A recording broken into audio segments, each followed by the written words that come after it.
Go. Hey y'all, it's me again, Joey. Well, ready to let them loose? Yep, that's it. Let's see if they make us run. Oh, Probably so. yeah, that one tried to get after him, but other than that, what can you expect? I mean, can you blame them? Oh yeah, they're getting after us now. Go, Joey, go!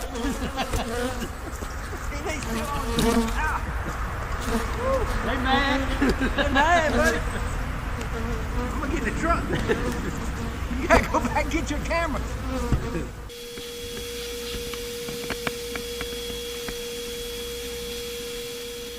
But also, just get as many as you can off the one next to it. Get out.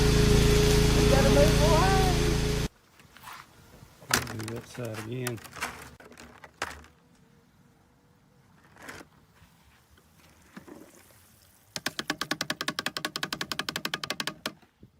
Y'all ready? Let's get started. Well. Look what we have here. I got my hands full with these two, y'all, and I might need some help. Oh well. Look, Joey. Look, I mean, I can't tell you how long I'm going to be here for because I'm sinking Yeah. fast. But I'll be here for a little while. I just want to tell everybody. I'll let Mr. JW say how he feels, but he's doing pretty good, and we just appreciate everybody's prayers that was sent in for him. Yeah, I thank you. I hope I, when you go to praying for me real hard, I hope I don't go to burning up. I've got Jeffrey here. He's a pretty good Christian man. Well, Yeah. maybe he can. He may have to give me a what they call them. Where they the devil take the devil. An exorcism? Yeah, you have to do an exorcism. No, I don't have that power. Sorry, I can't do that. Well, I bet you got connections. It does. Oh yeah, no, I actually, yeah, I might have a fellow too that have some connection to it. Uh, You know, the Benedictines they have they have a certain group of them that specialize in that. yeah. But I'm sure that a lot of holy orders do that as well. Isn't that the order that's over there by me over in Indiana? Over In Mindred, is that yeah, in St. Mindred? Mindred. Yeah, that's the mother house from our abbey. Our abbey came from Mindred. So they're Mindred sent. You know, they like bees, JW. You know, when they swarm, it's Yes. like a group of them will leave the big monastery and go to another place, but they don't have a queen; they have an abbot, and but they do that. They migrate to another place. Actually, the story for Saint Joseph, they from Mindred they went to Ponchatoula, real close to Ponchatoula in Rosaryville, and that's where they settled initially. But they're all farmers, and it's nothing but swamp up there. So they tried to make a go of it for a year or two, and it just wasn't working. And so they had their cows and stuff.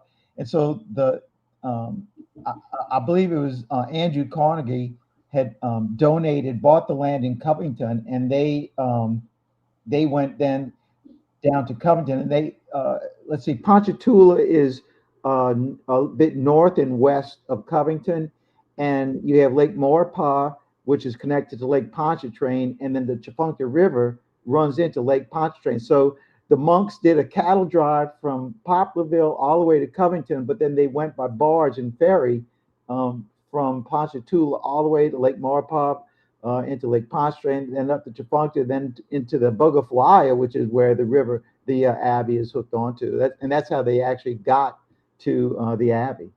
It's a great story. I mean, but so much of history of the area is, you know, I find it fascinating myself. I tell you what I did. I thought I had seen a lot of old Covington. I went down there was some kind of little business we were going to a couple of years ago, and drove down through. I don't forgot what street it was now, and they had some of them old buildings, old homes had been there a long time. Uh-huh. I had never seen all that. It had some of those beautiful old live oak trees there too that hadn't been touched by the storm. Uh-huh. I think those are beautiful, those old Montebello homes. I could Yeah, they ride through still the got country and a look bunch at of them them. there. Yeah. I'm gonna ride through there one day and just drive slow and just kind of video all of it and Yeah. put it on video. It's pretty. Yeah, you try to be like the dirt rooster, huh? Show all that video that. Oh, he needs to go through there and do it. He'd do it better justice. Yeah.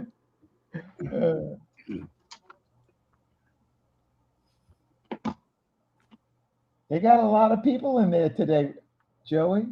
Man, oh man. Yeah, got a couple dozen. And we got the link pin if anybody wants to come in and chat with us. And as I said in the, I always put in the description, we talk about bees and a whole lot of everything else. We're just a bunch of folks talking about almost anything. Man, that's for sure. There's a jillion comments on here already. Yeah. I've been trying to keep up with some of it. So you guys down there, are you all done with your extracting, you say, Jeff? Yeah. I know Joey has. I've seen him do it today. Pardon me. I didn't mean to interrupt you. Go ahead. I'm so glad I'm finished the processing part, you know, the getting it and bringing it in, and because that really weighs really heavy on my mind, because I worry about getting enough honey, you know, to supply the gift shop. Sure. And so, you know, it's nerve wracking, you know. And then when you do all that work and you trying to build up, so you're going to make sure you're going to get a steady supply of honey, and then you have a not a failure, but just such a dismal honey season. It's just like, man, it's just like hard to take it, because we were down at least 30% is what I was down this year. Were you, Joey? What was your were you lower than normal, regular, or? What's that? I was busy over here. Do what? That's all right. So I was asking your honey production. Were you, what was it, above normal, below? I was below what I thought I should have been getting, because I had boxes thrown on that were ready. A lot of those that, if anybody's watched the video this morning, a lot of those should have been nearly full if tallow had stayed going. Mm-hmm. But I'm below. I'm probably 20% down. Yeah, and I think that's a pretty common statement for everybody down in our area. It's just not good. But so, like, I know the guy, it's from Boro Honey Company, Jim. He's I think in South Carolina, I think, and man, he's had a bumper crop this year, because he texted me this morning saying, "Oh, it was a great honey crop." I said, "Man, I'm happy for you. Wish it was me." I think I clicked on DC's name and did something to it. I'm gonna have to click it again. Looked like I took him off moderator. I don't know what happened. He ain't a moderator on here for some reason. What's up, DC? Yeah. So when I was live this morning, a whole bunch of these people were visiting me this morning. So they visited me in the morning and you in the evening, Joey. And Joey, you were out there working, but you still were listening in on us. Yeah. I was cleaning up stuff. There's Chris.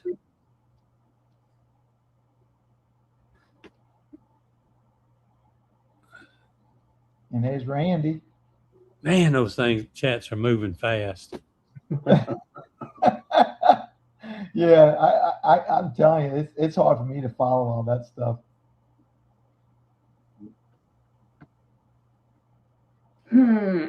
Let's see.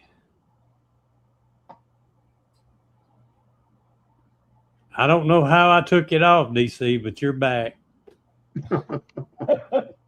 What did you do to him? I was going to highlight his name because he said hello, Oh, everybody, or something like that. And when I uh, clicked, it said DC is no longer a standard moderator. you got him back in the picture though, huh? Yeah, I got him back. So I forgot about this being. He keeps an eye on that stuff pretty good. I forgot this being the Mr. Ed special this morning. This was the first Saturday, wasn't it? Well, I'll tell you, it snuck up right on me because I wasn't.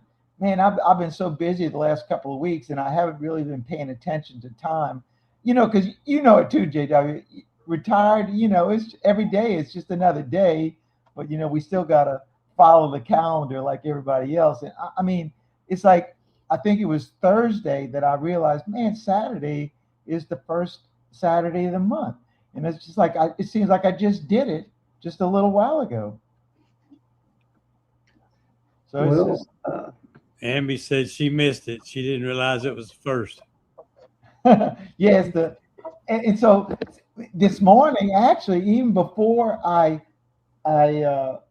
did the live, I had to go out into the kettle room and the peacock pen because I'm doing a wax rendering video, and it really takes a whole week to do all that, to get all the wax prepped and all, and then render because it takes time to do all that stuff. And so this morning, before I went live, I went out there and had to get the kettle ready, get the cappings ready, and then I went live, and then after that, I then had to go bottle honey and bring it to the gift shop. It's like, golly, I'm supposed to be retired.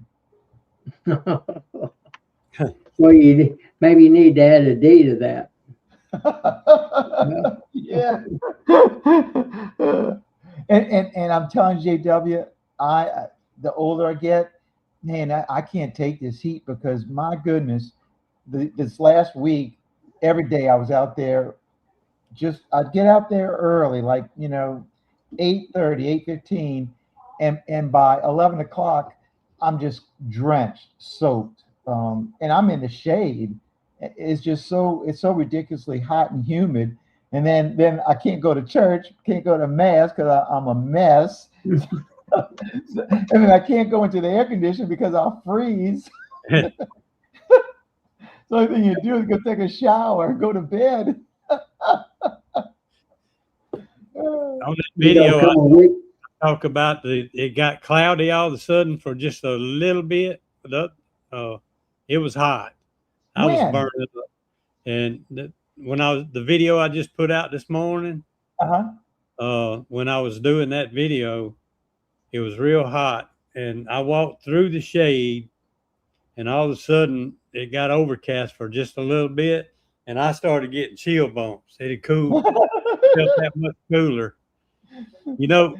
Working in nuclear plants years ago, they used to have cool down rooms were like 90 degrees. Yeah, that's a cool down room. That's cool down room. I got contacted to the Illinois State Apiary inspected. The chief one, and last week he asked me if I'd do a survey for him. I did to make a long story short, they showed up at my place last Sunday. That was the day before I was scheduled to go in for surgery Monday morning. And the heat index was 105. And we pulled and sampled.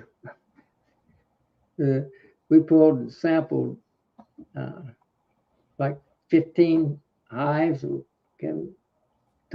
Took samples for everything known to man. Pardon me, folks, for speaking goofy because I'm on some pain pills. It's hard for me to get the information out, but I want to relate. But anyway, I got dehydrated, and the next morning I drank all the water I could get in me on Sunday night, and Monday morning I went in for surgery. Got out of surgery and got ready. It's a one-day deal. I was home that evening, but anyway, I probably shouldn't tell this to the public. But about 11 o'clock, they said, "You're clear." They got me up and said, "You're clear to go home." We said, we want to take a urine sample from you. I said, "Okay." She said, "You have to have a urine sample before you can leave." Well, guess what? That was 11 o'clock. They told me I could leave with a urine sample, and at 6 p.m. I was still trying to urinate. I could not save me. One of my sons, I said, "You may have to pee in this bottle for me to get me out of here. I'm sick of this joint." It's amazing somebody can have a hip surgery and come out quicker and faster than somebody that had tonsils removed. Yeah. Oh man. Hey JW, when you were unable to give them their little sample, they should have turned on like a water faucet or something, trying to kind of. I ran it on the head and everything else. What's up, Chris? Not much. How you guys doing this evening? How long have you been waiting in the back room? Not real long, couple of minutes or two. I just happened to look down, see you there. I didn't even hear it click. It usually beeps. I tell you what, I've been at it going crazy the last 3 days. 2 days working on my nukes from earlier in the year. We're officially in the dearth, and I had 5 good nukes I'd kept for myself. I'd sold a bunch, and when I went through all 5 of those, 3 of the 5 were virtually without resources. So I loaded them up and gave them all some 1-to-1 and some pollen patties. The 4th one I got into was so loaded, and I had left a spacer on. It filled up, I already had them in deeps. Filled up a 10 frame deep, had made honeycomb all over the top of the frames from that spacer. I had a mess to clean up, had to clean all that. And it tasted like sourwood. I guess it was a late bloom on the sourwood. And put that all into a big, thank goodness I had an apple juice container that was empty. And I rinsed it out there at the farm, and I filled it with that comb. And I've been straining it all today. And then I got through all those, and I was worried about them robbing, so I reduced the entrances, but I didn't have any. But when I went to go feed the chickens, I've got 2 hives up by the chicken house and the feed building, and they smelt where that honeycomb was in the back of my truck, and my entire back tailgate got covered in thousands of bees trying to get in that pickup truck. I was like, they're hungry when they can smell it that quick. And I mean, It wasn't 15, 20 minutes. That tailgate had a couple thousand bees on the back of it, trying to figure out where they could smell that honeycomb where I'd scraped it up. But thank goodness the Hanooks, I keep them away from the rest of them separate. They didn't smell anything. And next day I didn't have any problems either. But I can't believe how quick they ran out of resources here. And we're in a pretty strong dearth right now. I have seen a little bit of wing stem blooming, a little bit of goldenrod already starting to bloom, but I think we're a good month away from any kind of major flow still. My grass in my yard already dying. Really? And it rained yesterday, but not enough to do anything. It just kind of like went over. I had to go to Las Vegas a couple of weeks ago to work, and it was a week of work, and my wife and my daughter came down for a few days on the front end. So I had about a week and a half I was there. Left my garden, left my bees. It's amazing in 10 or 11 days how quick everything can get out of hand, from the garden and the weeds to the nukes and the honeybees, where you're just not sticking your nose in them every so often. It amazed me the amount of work I had to do coming back. And I just finally getting the garden back in shape. I put 3 rows of green beans in. My son, I told him while I was gone, I said, I need you to pick those green beans, put them up, whatever you want to do. He said, Dad, I picked so many green beans, I couldn't pick anymore. When I came back, there was still a row and a half. Green beans had turned yellow and seeded. I just tilled them in and planted another 3 rows today. That reminds me of what some of them call the good old days. What's that? Picking beans, green beans, butter beans, and peas. My thumbs hurt just thinking about all that. Oh, listen. Picking green beans is probably the thing I like to do the least in the garden. I don't mind planting them. I don't mind weeding them. But, man, just picking green beans, that just kills my back. And then this time of year, too, the bugs, you got to put bug spray on you because the no-see-ums eat you up. Oh. It's crazy. But I love green beans. We grow half runners here. I don't know what you all grow down south, but I'm trying a new bean I saw on Wishwell Farms out of Columbus, Georgia, big commercial farms, and he calls them a Valentino green bean. And I tried his dark horse green beans, and they were pretty good, but he said the Valentino was his favorite. So I ordered them through Home Seeds, and I'm trying a Valentino green bean. I'll let you know if it's any good or not. But You know, you talk about a dearth, Chris. I think this has been the wettest July in this area I can remember for years. You know, I think we still got a pretty strong flow and everything's still blooming. But it rained here two or three times yet even today, you know. Which usually about the 1st of July, about the 4th of July, about Independence Day, usually things dry up here where I'm at. And like you said, just overnight, you're in the dearth. And this year so far, I think my bees are still making honey, if you want to know the truth. And I may be in for a big surprise when I get to popping supers, but that's going to take place here next week sometime. Things go right, and I can point and tell my good old buddies which ones to pull. How much help are you going to get to do that? Coming to help you? I've got 2 growing sons. That's the son you're getting old. My youngest son retired last week, so he's going to help. And Ramsbottom's coming out from over Festus over Missouri. He's coming out, I guess. And we get him pulled. What I'm going to do, I've got 2 or 3 little trailers that I can pull with my little work carts, and I'm just going to. I've always done it in the past. I'm just going to set the supers. Put cardboard underneath them, stack the supers on top, and close them up good, and then pull them inside, set them on pallets and fans, and make sure I got them good and dry, and just I can extract them, you know, inside setting. I can do some of that myself. So that's the plan. Do y'all have hive beetles up there? Not hardly any. We do. We went through about 60 hives last week on that inspection. Yeah. And we only seen the apiary inspector said this is unusual. We seen hive beetles in 3 hives, and they were just 3 or 4 on the top, you know. So don't have them bad, but I fight them pretty hard too, Jeff. I use the old Fat Bee Man's old murder sauce. You know. Yeah. I still use some of that, and it helps on them. Do you put that stuff on the inside of the inner cover or the top part of it? I'll put it on the in the bottom chamber, right on my bottom boards. How do you get it inside there? Sir? How do you get it inside of there? What do you mean? I take the supers off and oh my God, carry it on the bottom boards when I need to. It'll last practically all summer, 6 months. You know, I'd give you my secret formula that I got from him. I'd probably have to kill you if I did. Well, because I am gonna. I know Greg Burns has a recipe for the stuff, but I want to.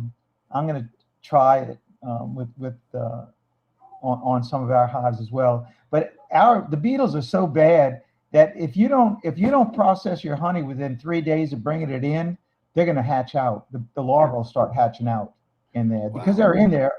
The eggs are in there, and so you've got to process your honey as quick as you can. That's why me and Mike and several other we put these dehumidifiers in here and keep that humidity below 50. Yeah, and I do the same thing. But man, I'm telling you, that's a big scare of mine is that you got to get to that honey. You got to run that honey. You got a pretty big room. You may need more. How many dehumidifiers you have in there? I ran 3. 3. And it got down to about 46. It was below that's good. 50. That's good. You can keep it in there a week with that. Well, I don't trust it because the reason I say that when I run all that stuff through my machines, and then I let the wax just sit in those drums for a week, 2 weeks, and the cappings, just all rise up to the top.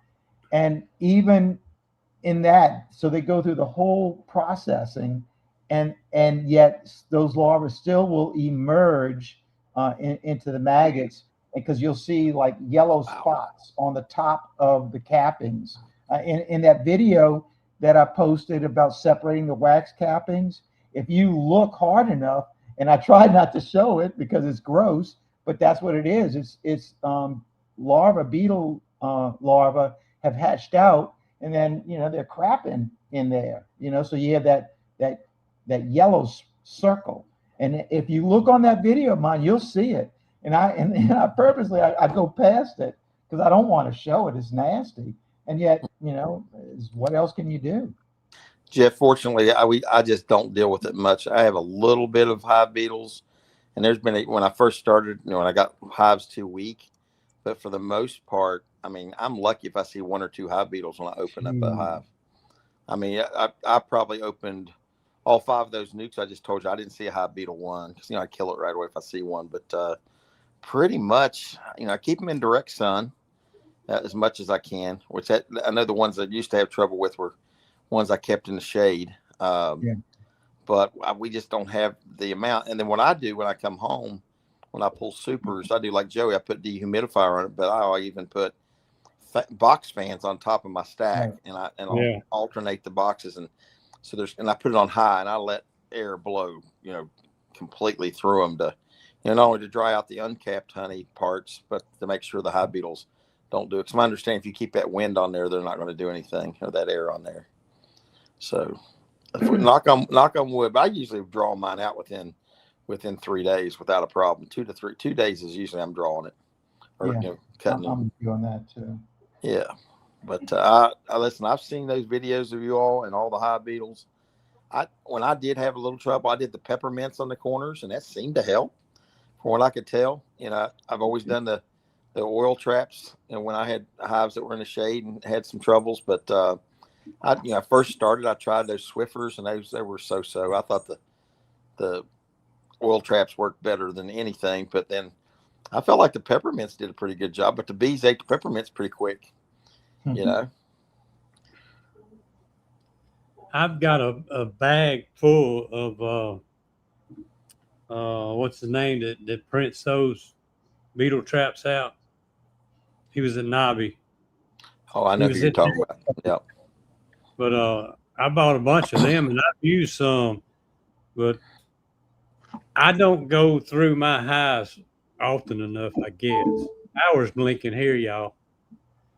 I may disappear. They lose it all. But y'all should keep going. But anyway, you need to probably go back in 2 weeks and empty that thing out, because I went in there and it'd be full of hive beetles. I use it, and I put RPB works. And I put the diatomaceous earth in there, and it catches them. But you just need, when you put them in there, you just need to go back and pull them out and have a new one ready to go in there. I went yesterday. Was it yesterday? Yeah, I think it was yesterday.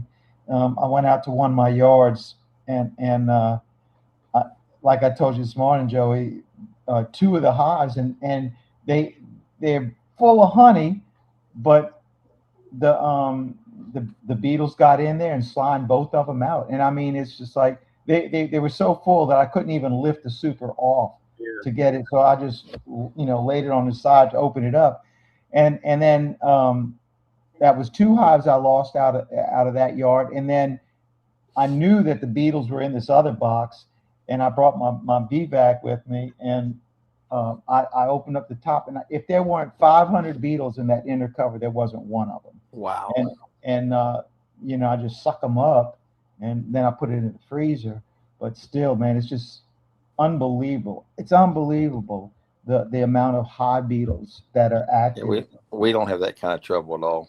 There's nothing. I mean, they get a little worse down here every year. I think so too, Joey. And I mean, because it's right. It's every year it's getting worse and worse every year. So do you think that we don't because of the harder freezes we have, Jeff? Now, because we get some good freezes. That's what I used to I think. mean, Well, we oh, get good, we 10 got or 20 below zero though for Oh the no, we first don't few get that days. cold. No, but That's what but I I mean, wonder if that's why we didn't have them as bad. I think it's our humidity and the heat that they just it's just Okay. it's just what they want. That's how that they flourish with that. So did they come over from Asia or what part of the? Because we didn't From used what to I have them, right? understand, the story that I heard that when Julian Lang was the first person that ever had a hot beetle in Louisiana, and he said it was a fella from Georgia done give it to him. Said he threw a bunch of Yeah, them over. you on the fence. You remember that, Joey? He swore up and down he was the first person in He Louisiana. called the man's name too, but I can't remember who he said. Yeah, but he said it was a fella from Georgia, huh, Joey? And he came over and he drew some hive beetles over into his bee yard.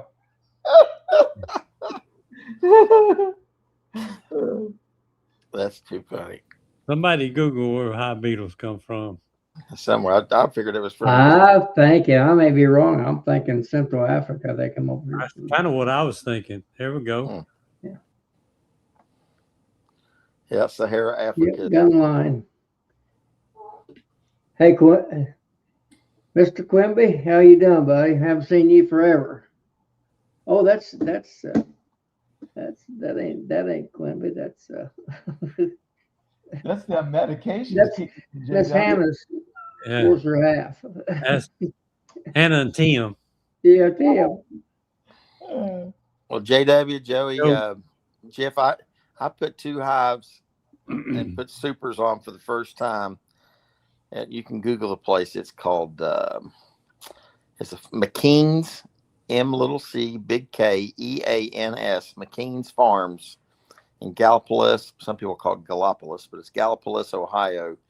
He's got hundreds of acres, and he's planted in succession sunflowers, which he has women that come and take pictures of their kid and their daughters when they're getting married or things. So he's got all these tons of sunflowers.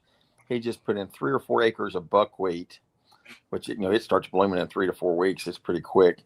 But I actually had to put supers on because these were 2 nukes I took out. Both of them were swarm catches.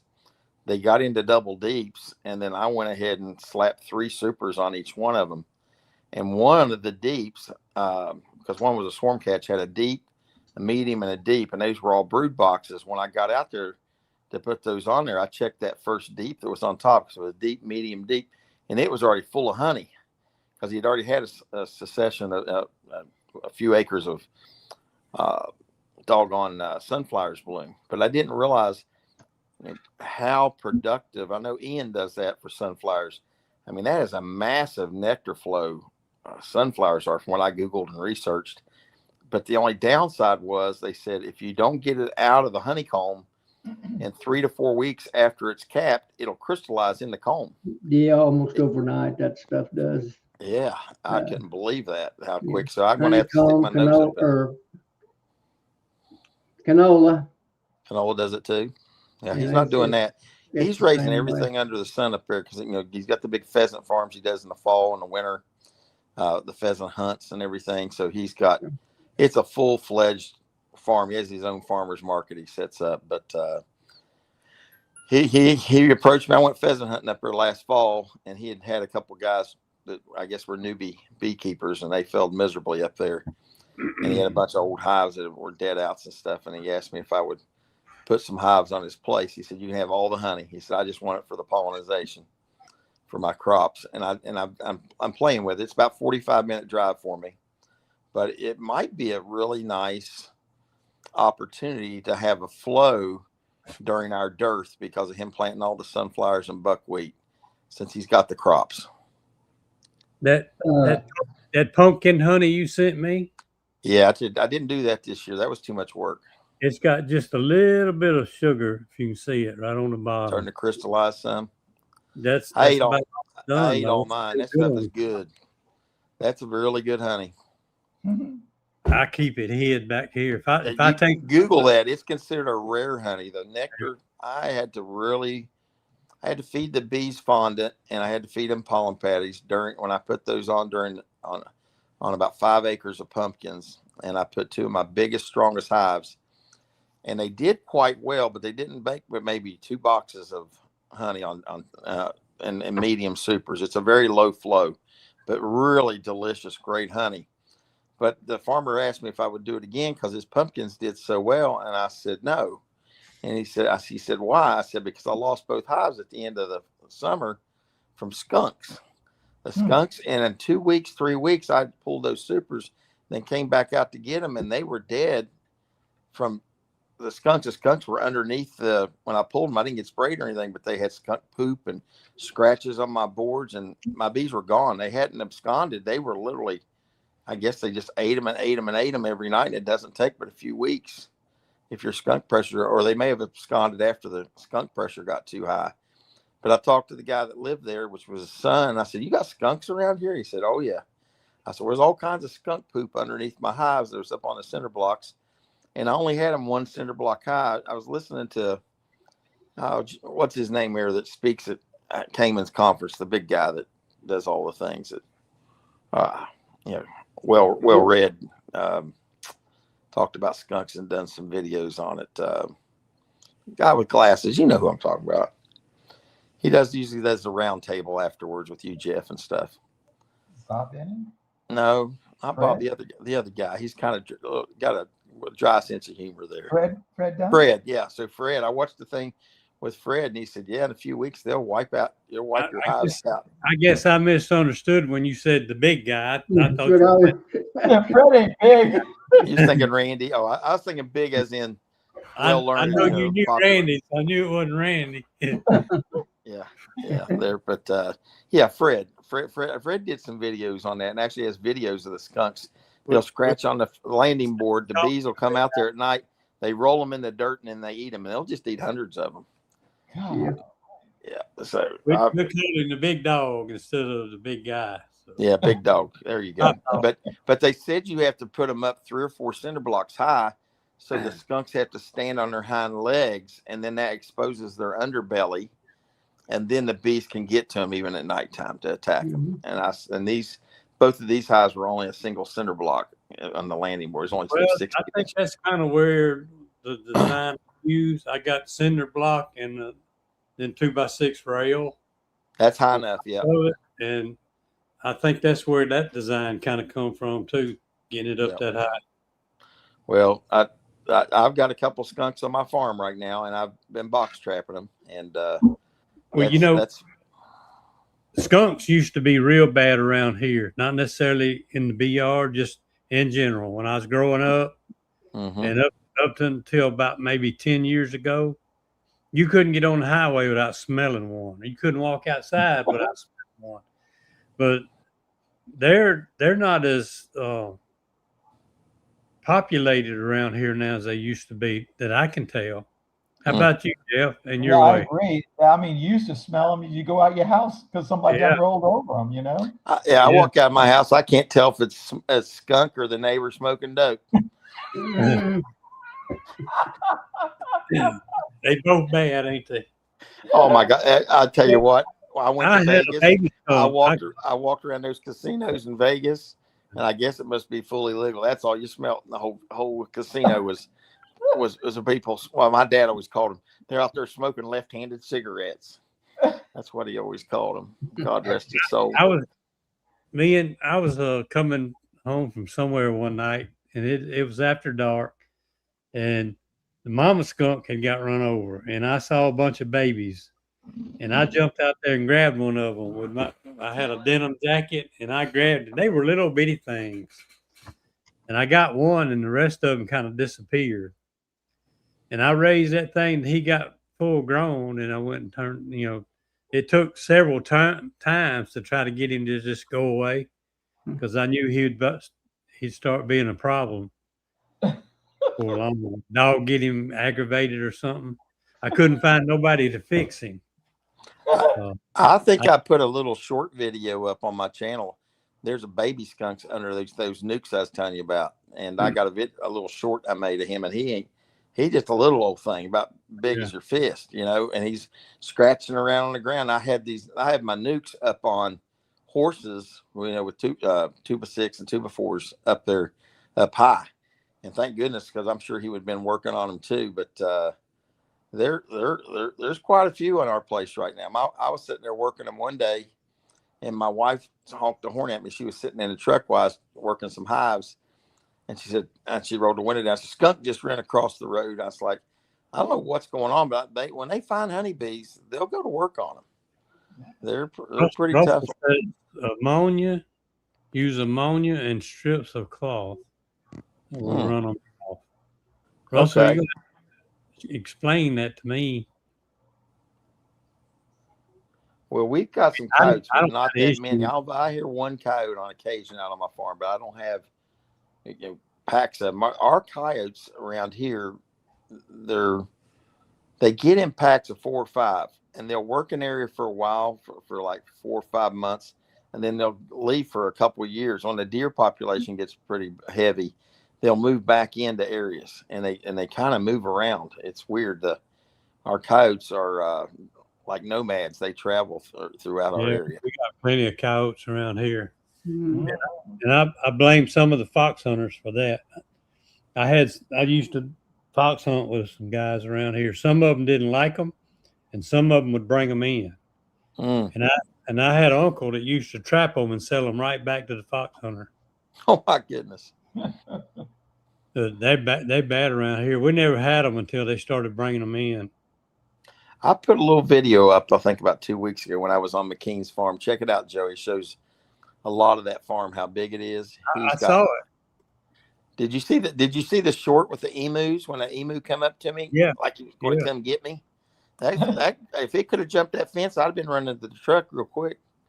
She had 3 babies with her, and they were about half grown. She did not like it at all. I just finished working the bees, and I stopped to take a video of her, and she come right up to that fence, and you could tell she was not wanting me anywhere near those babies.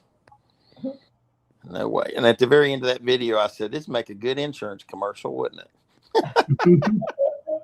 That Liberty guy that has that emu all the time. It's something. But that's a pretty farm. That's one of the prettiest farms I've ever seen in a long time. I mean, it's a working commercial farm still, but he's in the fall never done. When I was out in Wisconsin, now we boondocked on a goat farm. And they had somebody got upset. Neighbor come to the door here. Oh, he's bearing gifts, and the dogs all started carrying on. Okay. I got my grandkids here for the weekend. They had them packers. They had the packers that used to keep the wolves away. They'd probably do the same thing with coyotes. Well, guys, it's time for me to give you my farewell. Already? It's only 8:15. It's only 9:15 here, Jeff. You got to be 8:15 there. That's late, man. That's his bedtime. 8 o'clock. Jeff, I appreciate you having me on tonight, Joey. I'm older than you, aren't I, Jeff? I know I'm older than Mike Berry. Well, so am I.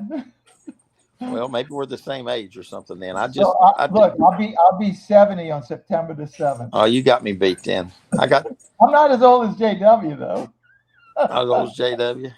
Well, I'm gonna sneak down there one day. I'm just 82. Yeah, he's a young you at man. the monastery or whatever you call it there one day.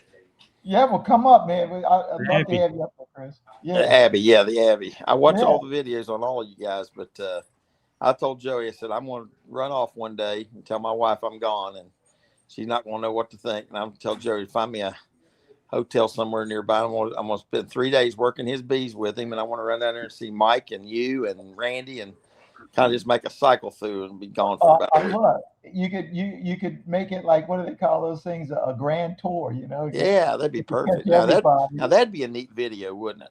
To do the Southern Boy tour.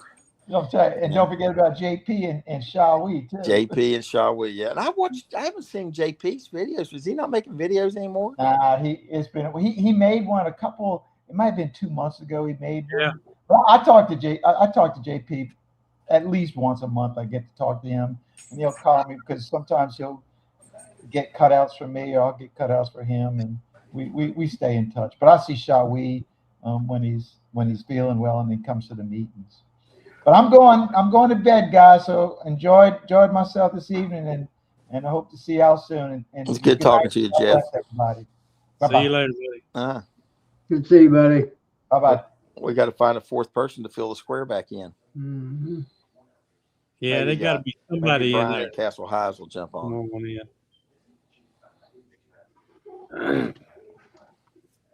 Is McCaffrey on here too? Was he on here earlier? He texted me a few minutes ago, but he's not on here that I know of. Oh, it went mute. I don't hear you, Joey. You don't hear me? JW, I can hear you. Yeah, I can hear you, Joey. I don't know. Did I mute mine? I don't know. Hello. But yeah, I got a Joey, text. I'm not getting any sound.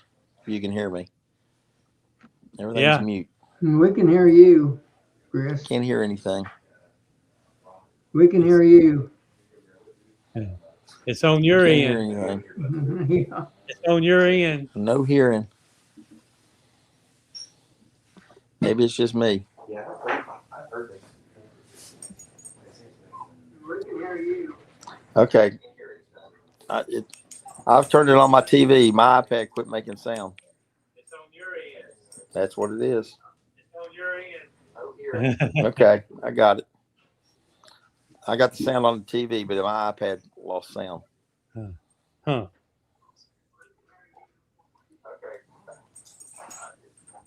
That's got a big delay in it too. That's what it is. Okay, I got it. You got something muted somewhere.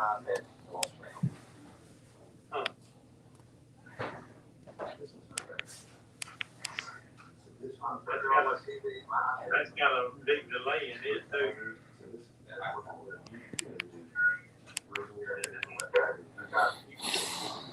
You got something muted somewhere. Yeah, I'm gonna jump off, guys. Y'all have a good one. I'm having technical difficulties. It's been a good one. Take care.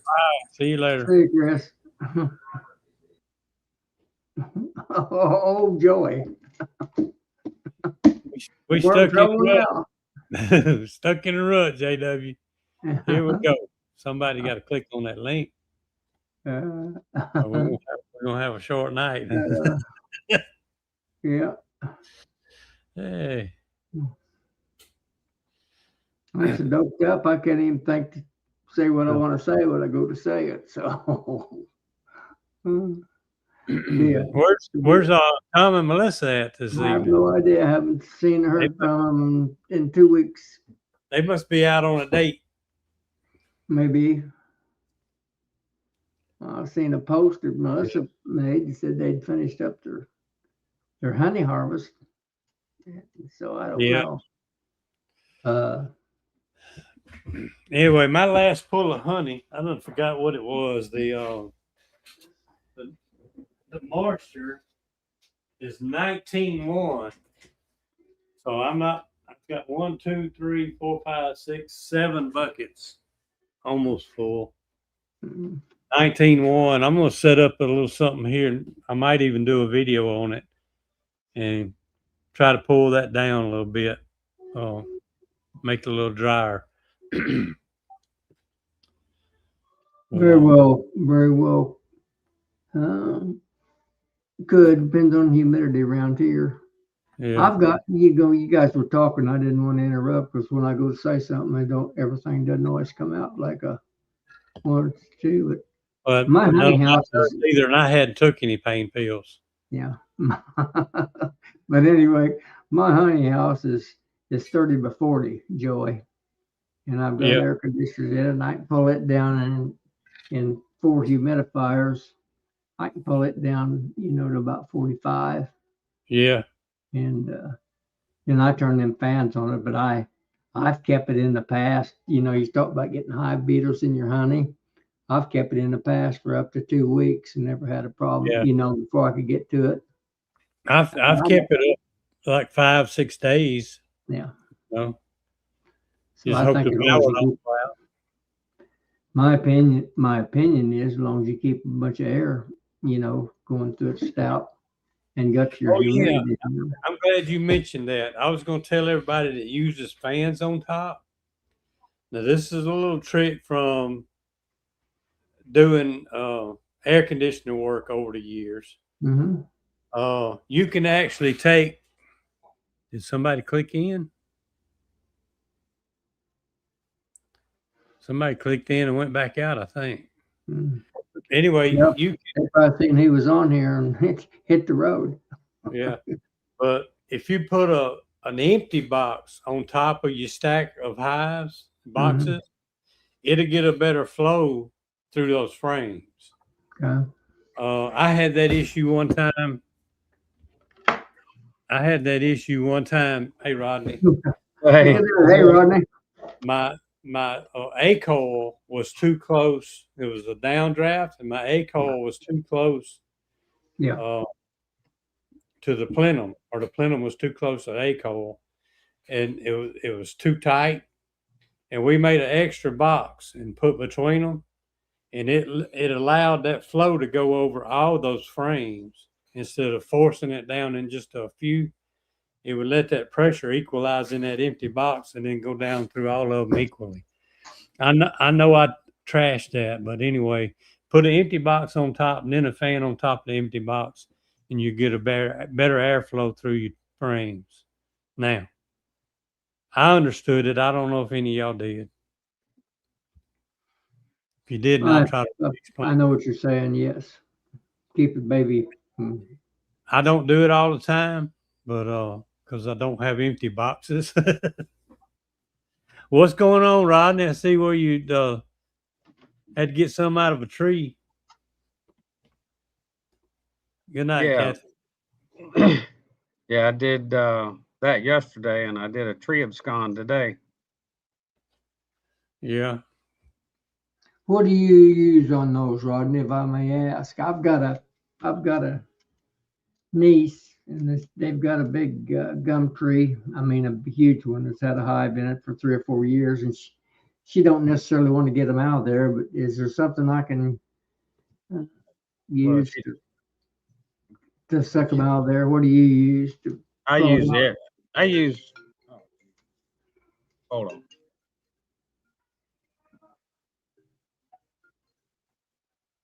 Sorry about that. I drill a hole and I find the cavity above where they're at. Yeah. In the tree. I drill like a 7/8 hole so I can blow some smoke in there. Yep. And push them back down to their entrance. Yep. And if they get real stubborn, I'll spray some honey bandit or something like that in there, some repellent to push them out. Mm-hmm. This, this gum tree is probably 4 foot across, and where they come and go out of the tree, it's probably 4 foot long. You know, right. So it's a hive. It's been there for years. I told her, I said, just leave it alone. It don't bother you, and she's not afraid of them or anything, and they mow right up to them. So I may just leave them, but I don't think I'd have to have a pretty long auger shank bit to even get through that tree into the cavity. I'm thinking. I figure the walls on that thing is at least 12 inches thick. They may not be, but I feel like they are. It's a huge, big tree. I have an 18-inch auger bit that I use. Yeah. Yeah, it's got the little drill thing on the end where once it starts. Yeah, that's what. How big one you use? You say to get the smoke through 7/8. Yeah.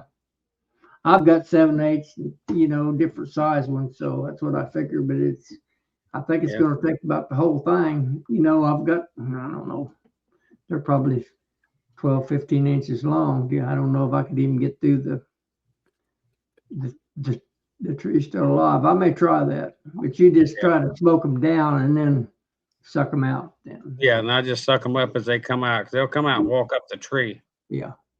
And just as they come out, you'll get the queen about 30 or 40% of the time. Most of the time, some reason they'll push her somewhere where you won't get her. Yeah.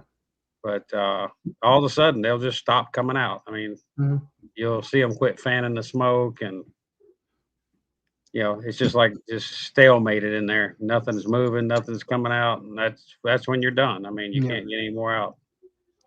I may try it one of these days. I get my nerve up. We'll see what happens. But the bad thing is that scar on that tree is that long, and they're going in that big of a area. It's going to be hard to seal up to keep bees from going back in there. And yeah, I'd have to put some canvas or stuff something in there to make the hole smaller, I think.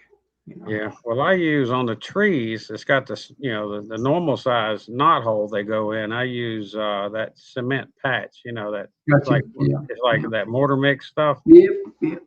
And I cover it with that. That way the squirrels won't chew it back out. And I stuff steel wool and anything in there. But you put that, but you cover it with that, that cement type repair stuff. They don't go back through it. I've had them drag out wire, foam, everything.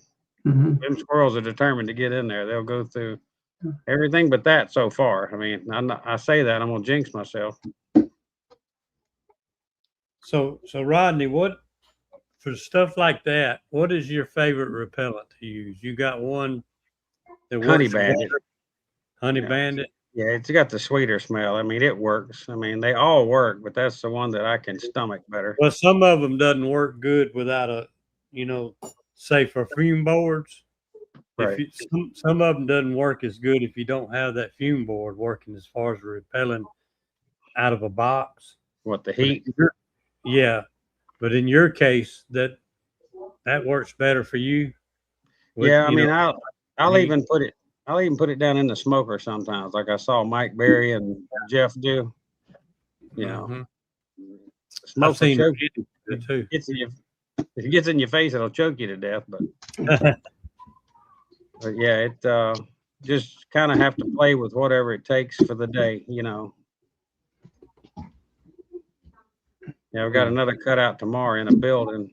They're trying to close on the sale of the building. They can't do it without getting the bees out of it. So I got to get them out tomorrow so they can close on it, I think Tuesday. But I'm staying really busy with this, busier than I ever thought I would. Yeah. We've got real busy with it the last couple of years. Yeah. It's getting busier and busier. Everybody getting your names. Yeah. If you Google it, it brings me up around here in this area. Huh. Burgers, peanuts. Huh. Get my sugar rush. Yeah. Did we lose JW? He's probably trying to let his dog out or something. Well, I'm surprised Philip hadn't jumped in here. I hadn't even seen him in here. Is he in here? Not that I saw. I don't see him in here.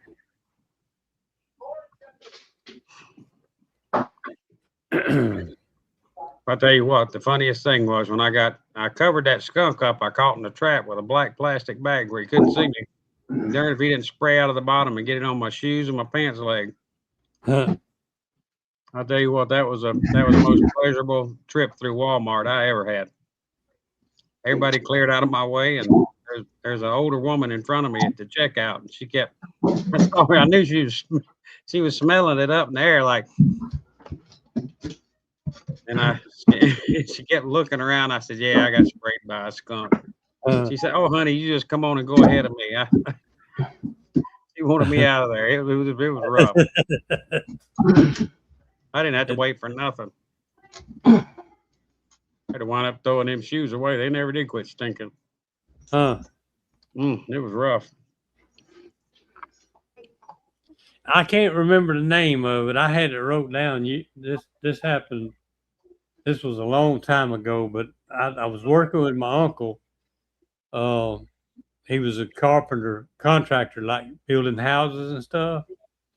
And we rebuilt a house that was burned, partially burned. Some of the studs were charred and everything. And he bought some kind of chemical to spray those charred uh, studs and joists with. Yep. Yep. They were still good and solid, and the inspector said they were still good. Just had to get that char, the smell out of it. And he bought something, and it had on that label that it actually would get rid of skunk odor. I remember that. I had wrote that down, but I don't even have it anymore. But that was back in the 90s, and I think a gallon of that stuff was like $100 then. Well, I'll tell you the best thing I've found over the years, and I've probably trapped and moved 100 of them over my lifetime, skunks. Tomato juice. Yeah. Anything with acid in it, I think will help. Yep. Tomato juice. Knock it if you get it on you, So, tomato juice is about the best thing I've found. Get it off dogs and stuff.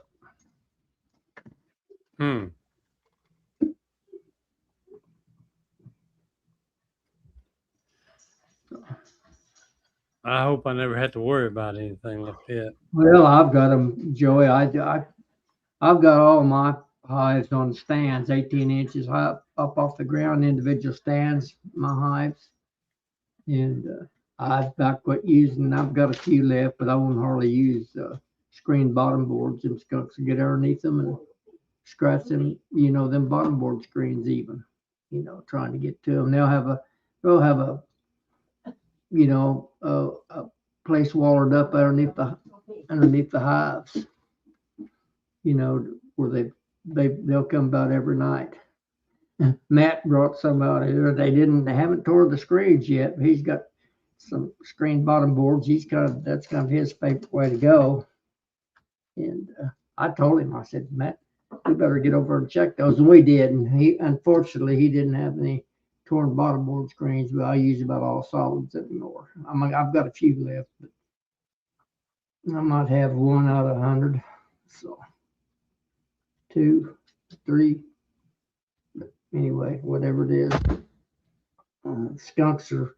I'm blessed up here. You guys talk about having critters. I've got every critter known to man, from bobcats, coyotes, skunks, possums, coons by the thousands. Literally got coons by the thousands. I've got cornfields that I've got a tenant farmer that farms it all, but I drove around one evening last week, just looking, checking. I'd say the coons and the deer have probably knocked down or destroyed, say 58, probably 10% of the corn that's in those fields. Oh, wow. That's a lot of money. Yep, sure are. That hurts. It's like a bunch of coons are getting the field. They'll destroy the corn. No, it's coons and deer is what it is. Yeah. Doing it. They're just thick. I had the neighbor boys, they're just youngsters. They got night scopes on their rifles, and they went around one of my fields, which is about 60 acres, I'm going to say, give or take. They said they shot 27 using night lights and them night scopes. Their eyes will shine, you can find them, get them scopes on them. They killed 27 one night here about a month ago. But I've trapped right there in one of my main yards. I've trapped, I think, like I kind of lose track of count now, but I think I've trapped in the last year 127 coons, out of 1 yard. So I mean, I've got a supply of them out of this world. I get to leaning over, Joey. I make you go out of my camera space, but What is it? I said, I get to leaning over, I may go out of my I may go out of my camera space. I'm leaning sideways, got my head cocked up. Yeah, we're looking at one eye. Okay. Yeah. You got to move the other way, JW. I'll just move. I'll just twist the camera a little bit. There you go. Not that anybody cares whether they see me or not, anyways. Well, you must be one of the toughest guys in the country if you do all the cutouts that you claim you do. I'd be. Yeah, I figured they would have slowed up by now, but they haven't. I'm caught up. Tomorrow I'll be caught up. But well, I guess in certain areas, heck, the people call me want me to do a cutout or something, and I just won't do them anymore because I'm getting too old to do it anyway. Heck, they think if they give you the bees and you ought to pay them just about to come do it. I've got bees here. You want them? They almost want you to pay them to take them. I explained to them that I don't need the bees. I have plenty of bees. Well, They're the ones that don't need the bees. Yeah, I'm for sure would too. Like you and McCafferty down there. Heck, I'm sure you can get some decent money in your places, but you can't around here. People think they're doing you a favor to give you a cutout. And I'm not gonna mess with them. I haven't messed with one for, I don't know, probably 10 years. And it was family. Yeah. I thought that was something I wanted to do till I got into it, and Yeah. I'd still. I've got an old nephew in Oklahoma. He's like Rodney. He probably averages 3 a week. Almost year round. Yeah. I'm getting a lot of yellow jacket hornet calls right now. Yeah. I go take care of those too. They all pay money. Yeah. I don't have to put them in a box. Sure. You just soak them down, don't you? Yeah. I spray something in there to kill them, or I'll just vacuum them up with a vacuum. Some of these, there's certain areas you go in, you don't put poison in the ground or nothing like that. So yeah, I use a vacuum to vacuum them up, like that guy, the Hornet King, does. Yeah. And I do. People call me on those, and I just pick me up a 5-gallon bucket full of Dawn soap. Just like that'll work. Like you check bromites with, pull them in those holes, fill it up, and they're usually gone. So yeah. On the yellow jackets, the hornets I won't mess with. Yeah, you just have to know your clients as to how you handle that. Yeah. So, no. But yeah, I'll tell people right up front, this is what it is. If you don't want it, then they're your bees. You figure it out. Yeah. I'm sorry, but I can't do this for nothing. Yeah, I don't blame you one iota, but I just folks around here, they're just not used to having to, pay. I've got a good friend that's got an old montebellum home that's got pillars around the porch, and they're in the concrete. He said, "You want those bees?" I said, "Lord, no." He said, "Well, I like them." I said, "Well, leave them there." Yeah, if they're not bothering you, don't mess with them. Yeah. That's what I mean. They may end up leaving on their own for long. Yeah. Well, they've been there for years. There was no man that owned it before this couple. They called friends of mine. They bought it for a, believe it or not, this is going to sound crazy. They have people come from all over the country. They've got an old funeral home. They've got this old montebellum home. People pay them up to $500 a night and just come there and stay. Because of the spooks, they believe in ghosts, and they'll pay them to come there and stay there overnight. She says half of them that come to that old nursing home and stay in there. It's got several rooms in it. She says half of them don't leave before daylight. They don't even spend the whole night. So. They get so spooked. Yeah, it's curious. That's fine. I couldn't believe it. People's that way, but I guess there's a lot of folks that believe in that kind of stuff. Yeah, I caught. I come up on the porch the other night, and there was 4 raccoons eating the cat food. Oh, I have them all the time. I can't. I've got 7 barn cats at the farm, and I substitute feed them. Coons eat more than what the cats do. Yeah, yeah. The old cat was laying in the driveway when I come up, and then when he acted like he was doing something when he went around the corner. He hissed and acted like he was something getting Yeah, after those coons, but he knew they was there the whole time. yeah. He just had to show out when I got here. I've seen my cats don't pay attention to a coon. They'll lay right there. I've seen them lay right there beside them. The coons. They don't pay attention to them, or so used to them. Yeah. So, the bobcats clean them out. They clean out. They'll take the food and the cats. I can tell you that. You get a bobcat family, they'll clean the cat population down real quick. I caught 2 of those coons and a possum, so I'm guessing the other 2 just left. Yeah. People say I'm crazy. I live trap them. I've got properties up in the river bottoms about 15 miles from my house, and I've got the river bottom.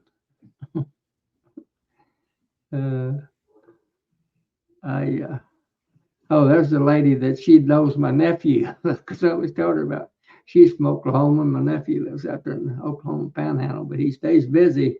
Amber, and you've seen some of his little posts, these little shorts on Facebook. That's my nephew, and he does a lot of cutouts and yeah, we're finally getting some rain here tonight. It started earlier. It's kind of a drizzle rain, but now I can hear it on the roof. Yeah, well, good for you if you need it. This has been the wettest summer we've had in years here. I've still got a good flow and a lot of foliage, a lot of blooms still on.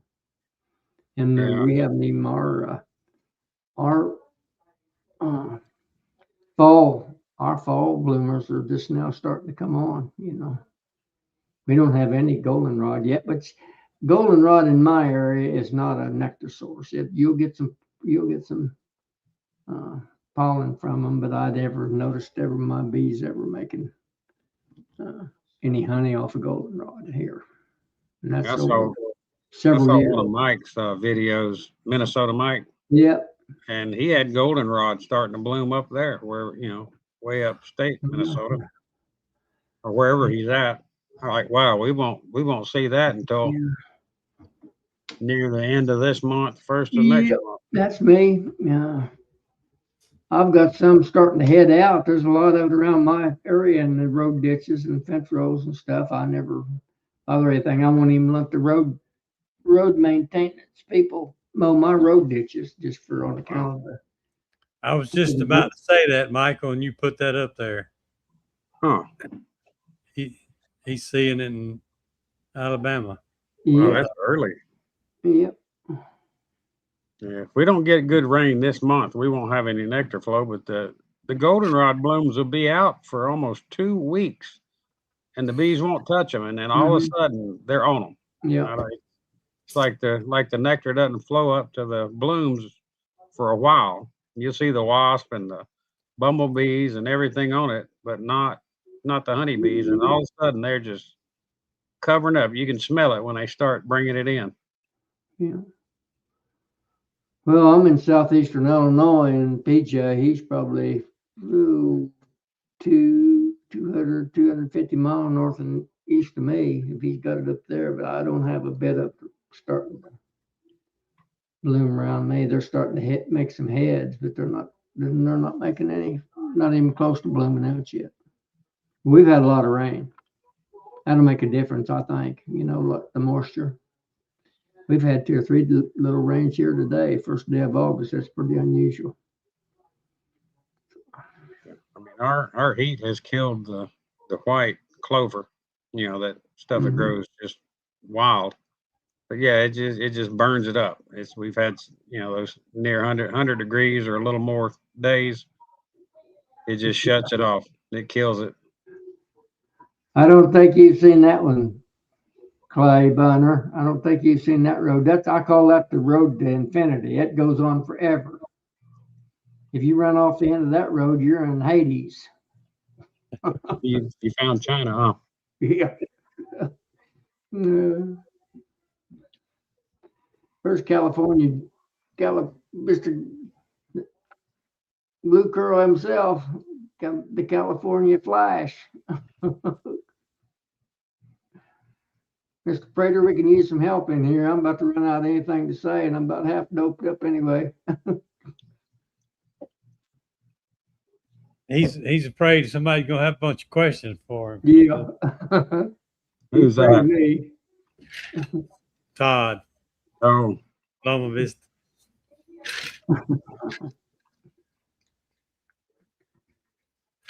I don't know who would ask him a bunch of questions, but I'm not on the gummies yet. My wife wouldn't. I went through that first bunch before I had the surgery, and my wife won't let me get any more. I'm strictly on Goofy. Might as well be on gummies. I think my wife said they'll kill your liver and they're addictive. But I won't be on them that long if I get over this initial insert. In fact, that's what I got up for. Was off the camera there was taking a couple more pills. My gut kind of got the throbbing. So. I guess Joey, you and I are the sober ones, huh? Yeah, you are compared to me. I reckon so. Yeah. Oh. Yeah, I thought I'd jump on here, and since y'all got abandoned by half your group. Yeah, well, appreciate it, Rodney. We need all the help we can get, or Joey does. I'm just along for the ride, also. Yeah, I got my BVACs charging up, so I'll be ready to go tomorrow. I got 2 of those everything BVAC setups. Gotcha. Yeah. Because I can't afford to be in the middle of a cutout and something happened to one of them. Sure. I've got to be able to finish, so I got to have a backup. Well, look at there. Oh, well. I'm just jumping on to say hey. Hey, oh, there's Tom. Oh my goodness. And Melissa. Oh, they're frozen. Well, folks, beware of what you ask for, Joey. See what you got us into now. I just by habit, Tom, I clicked y'all in before I even thought about it. You probably could have brought yourself in. Let me see.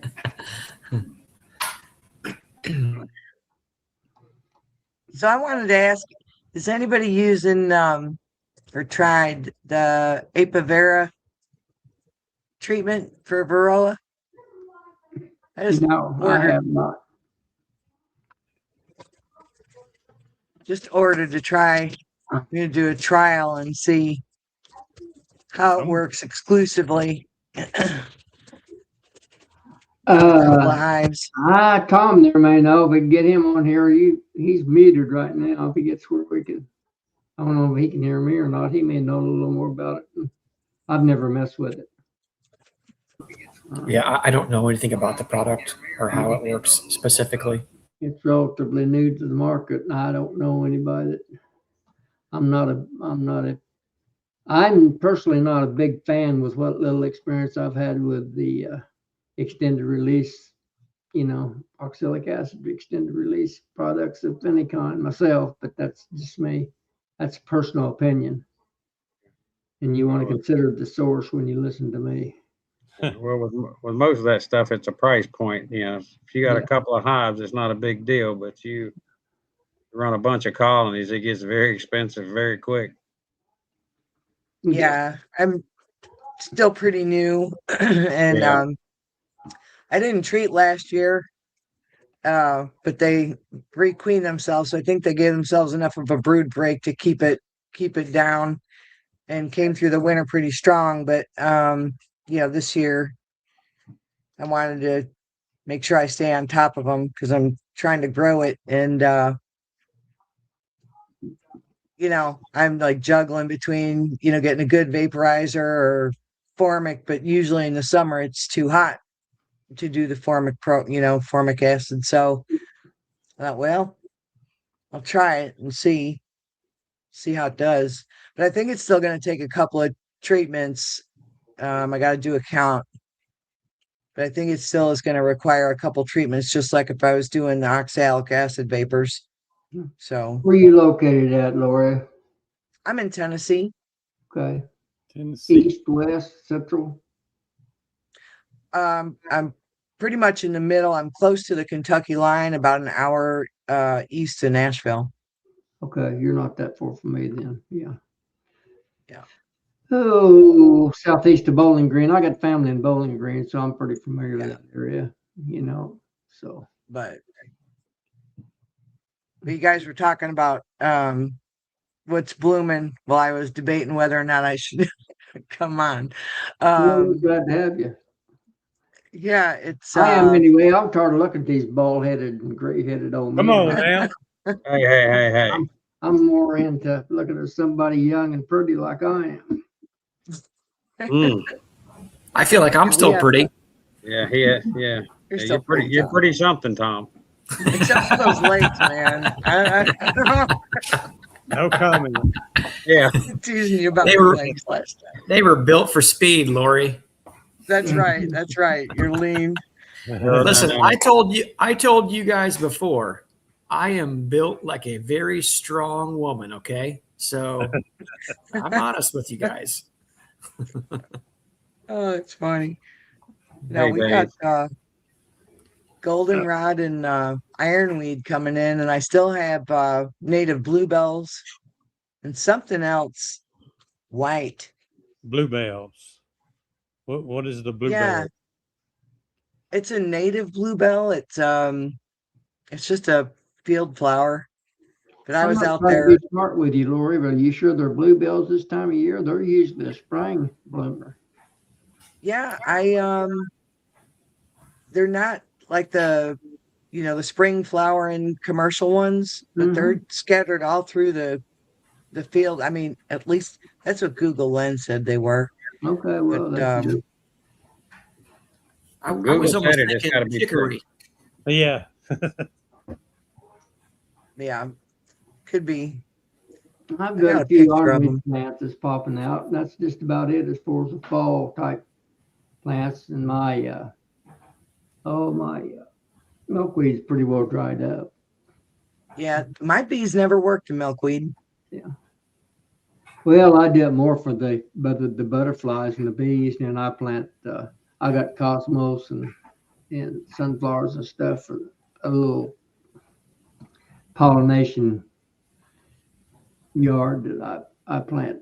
But the bees don't do that. They you can put out all that stuff locally for your bees, and they're going to go where they want to go. And a lot of times they don't even work these so-called pollination yards. Can you see this? No. Can't the top forward, hon. What? No. Can't the top of your deal towards the camera a little bit. No, can't Put it in front of you. put it in Now front put of it you back. and can't the top in. All It's right. got a glare for some reason. You know what? Hang on. Let me. We can see it every now and then. If I push it up to the cloud, I can probably show it on my screen. Yeah.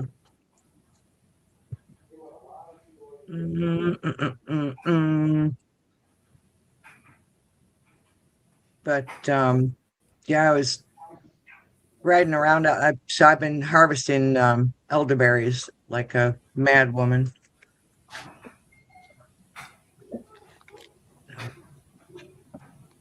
Just want to download it.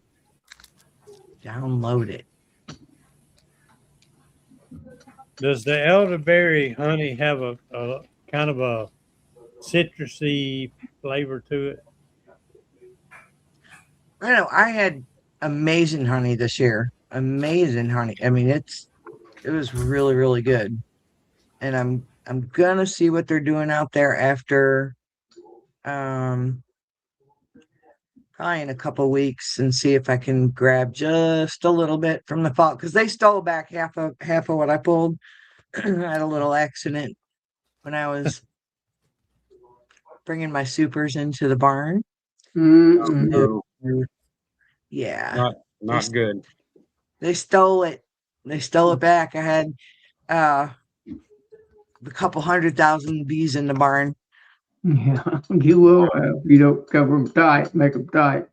Yeah, yeah. Let's see. All right. Yeah, Now, so how can I show that? I got There. you. There it is. Well, that's not like any bluebell I ever seen, huh? I know, I I've been know. around But a when day I or two and spent a lot of time search, in the woods, all through yeah, the search, Usually the bluebells hang upside, they kind of hang up, droop hang over. down. right? Yeah. So, That's what they said it was. yeah. I could be wrong, but whatever those are, they're blooming all over, and it's not Yeah, nightshade because I know what nightshade looks like. Ah, But I'm anyway, let's see. I'm sure somebody in here could tell us. yeah. So I'm getting American bellflower. sir. Bellflower. I'm getting American bellflower. Yeah, that may. It's something that I'm not privy to, but it's. And no offense, I don't think it's what the old woods bluebells because they bloom in the spring anyway. I mean, they were one of the first Bellflower. Might have been. Anywho, the bees worked elderberry hard in the early summer. Yep. I don't know if they gave nectar or pollen, but they were all over it. Yeah, Clay said it looks like chicory. Sandy Valley Bee Company said the same thing. Well, picture could this. be. Yeah. Picture this. What'd y'all call it? American what? I done turned it off. Bellflower. Yeah, that's what the picture of this says it is. American bellflower. Yeah, they've got 2 acres over there that the hives are on, and I only mow it once in the spring so that I can actually get through there. But all of them weeds and everything, they're 6 or 7 feet tall by the time winter gets here. Just the ironweed and the goldenrod and the ragweed and all that. Oh, and the giant ragweed, they work that really hard in the fall. Like those are singing. When those start blooming. Yeah. They'll work a ragweed. Giant ragweed. And they'll work a plantain hedge, They'll work them too. If they don't have anything else, if you go into a dearth, they'll work that stuff. Thank God I don't think I'm there yet. But I don't know. I put out that comb from that tree cutout yesterday, and I tell you what, it was like a bee NATO in the backyard today. It was crazy. It didn't take them about an hour to clean all that comb up. So then they start stealing the wax on top of it too. A little bit probably, but that's okay. I just throw it in a plastic bag and garbage bag and put it in the freezer with the other 3 bags I have to render. I get a lot of comb doing all these cutouts. Yeah, I'm sure you do. I've got a couple pictures here of chicory, and these are some that I've taken. Whoa! Wow! Yeah, that's directly out of my bee yard. Okay, yeah, these are. I know. I know what that is. This is definitely not that, but we have that around too. Mm-hmm. Yeah. Yeah, and you can see that they've got white pollen on their baskets from the chicory. Okay. Interesting. It does look similar, but I don't think it's the same as what you're seeing. Is that the same chicory that they put in coffee sometimes? They don't put it in coffee. I'm an expert on chicory. My mama drank that stuff and forced it down our throats. It's nasty. The nastiest tasting stuff you've ever tasted. Community down here, they have a coffee and chicory. I can't stand it. No, if you're a chicory drinker, you're too tough for me. I've told you. My mama drank it and put it cook it up in the percolator and it'd be boiling, and she'd just tip up the pot and pour that old chicory in a coffee cup and drink it straight down. She must have had cast iron esophagus because it's nasty. It doesn't. Your mouth and tastes like a coffee substitute. It's. I don't know why anybody wants to put it in a good cup of coffee. Yeah, chicory, the flowers on a chicory are bigger. When he showed me that picture, I'm like, okay, now I know what you were talking about. Those are bigger and they're more round. It's definitely not chicory. All right, I got one more show and tell. Anybody tried these? It's a triangle. Yeah. That's Is a that a new big style. Instead of the boards? Yeah. Yeah. Just put it on the inner cover. Yeah. Yeah. I got 2 of them. I was going to order boards because I'm not so handy to make those things myself. But the cost of them isn't so bad by themselves, but the shipping is outrageous. Where are they coming from? I looked at Hillco and Man Lake, and I looked at all the different sites for escape boards. But when I was looking, I saw these on Hillco, and then because I Google search everything, right, to see if it's worth doing. I found a fella on Etsy 3D printing them. Yeah. So I don't know if it's the same person supplying Hillco, but I ordered from the guy on Etsy. Yeah, I just made me 4 fume board homemade, and they work great to just push the bees out of there. Yeah. Yeah, and that's definitely faster than using these. You have to leave these on there for like 2 days. But I just don't feel like picking the boxes up twice. Right. Yeah. I'll experiment a little. What do you use on your few boards boards? The BB Gone or whatever? Honey Bandit. Honey Bandit. Whoops. Yeah. I prefer the Honeybee Gone, but that's just my personal preference. Or Be Quick. Does it work better, JW? The Honeybee Gone works better for me than what the Be Quick stuff. That's that other putrid looking stuff. I bought some, Lord, 10 years ago probably. I dumped it out the road ditch. That's Bigo. Yeah. That's that nasty stuff. Yeah. I personally prefer the Honeybee Gone, but that's Well, but Joey's got it. Yeah, he's going to show you. Mm-hmm. What does that smell like, Joey? Does that smell like that smells like vomit, or is that? No. It smells. Some people say it's an almond smell, but some people say it smells like a wedding cake. So I don't know. Yeah. A wedding cake with almond on it, I guess. It smells good. It don't taste very good. I've tried it. It smells good. I put it up. Okay, I got you. Smell-o-vision's working. Smell-o-vision? Yeah.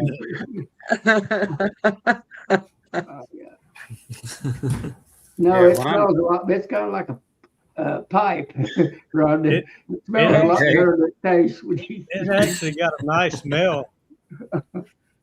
Yeah, when I made my fume boards, I used some aluminum flashing, like I put on my lids, and I had an old tablecloth, one of those plastic ones that's got the felt on the bottom where it doesn't scratch the table. Yeah. And I just used some spray glue and spray glued it to the flashing, and then put it on top of it was basically just a feeder shim. And that way, if the sun goes behind the clouds, I hate to move, I just take the torch and wave it over it. Just warm it, and it'll push them right out in a hurry. Yep. That's interesting. You don't have to wait on it. That aluminum will transfer that heat real quick. Yeah. We're not doing Pepsi today. We're doing Coca-Cola. You're going to be banned. Yeah, we're going to be banned. I never seen Joey with anything but a Pepsi in his hand. I know. They're going to come after you, Joey. They're not going to let you buy anymore.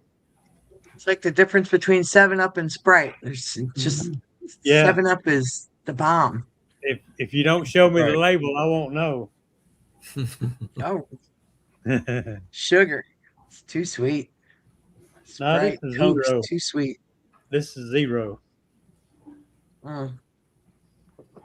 May as well drink water, Joey.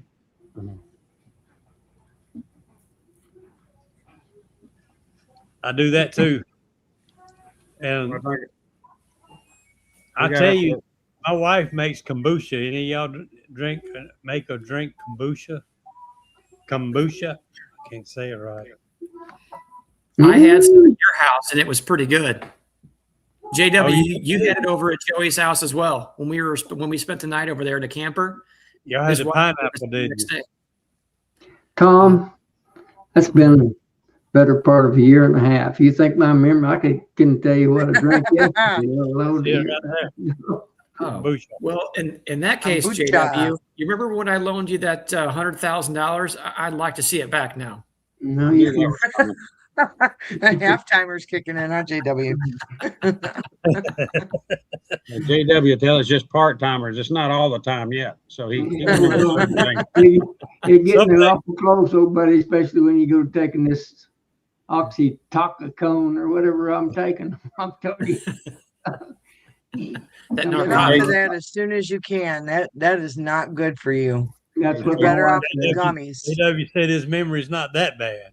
Mm. That's what my wife said. It said it'd kill your liver. I said, surely not in a week. That's all I plan on taking it till I get over this initial ache from this deal.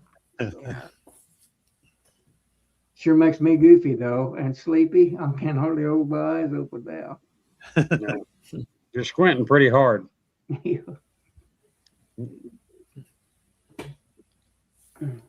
Well, I was so bored sitting around, and I'm not a very good setter. Tom will tell you that. Yeah. Mm-hmm. I've been so bored the last 2 or 3 days that I did anything to get my mind occupied. Yeah, y'all brace yourself. My mother's fixing to walk by. Mm-hmm. It may take her a minute to get here.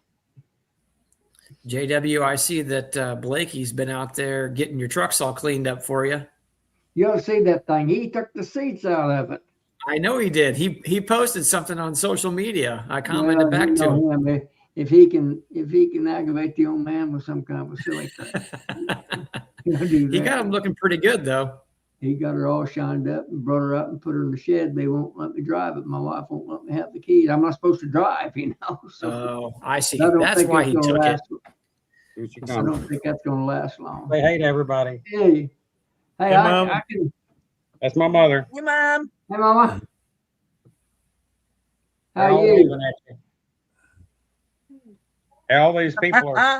All these people are waving at you. They can see you. See?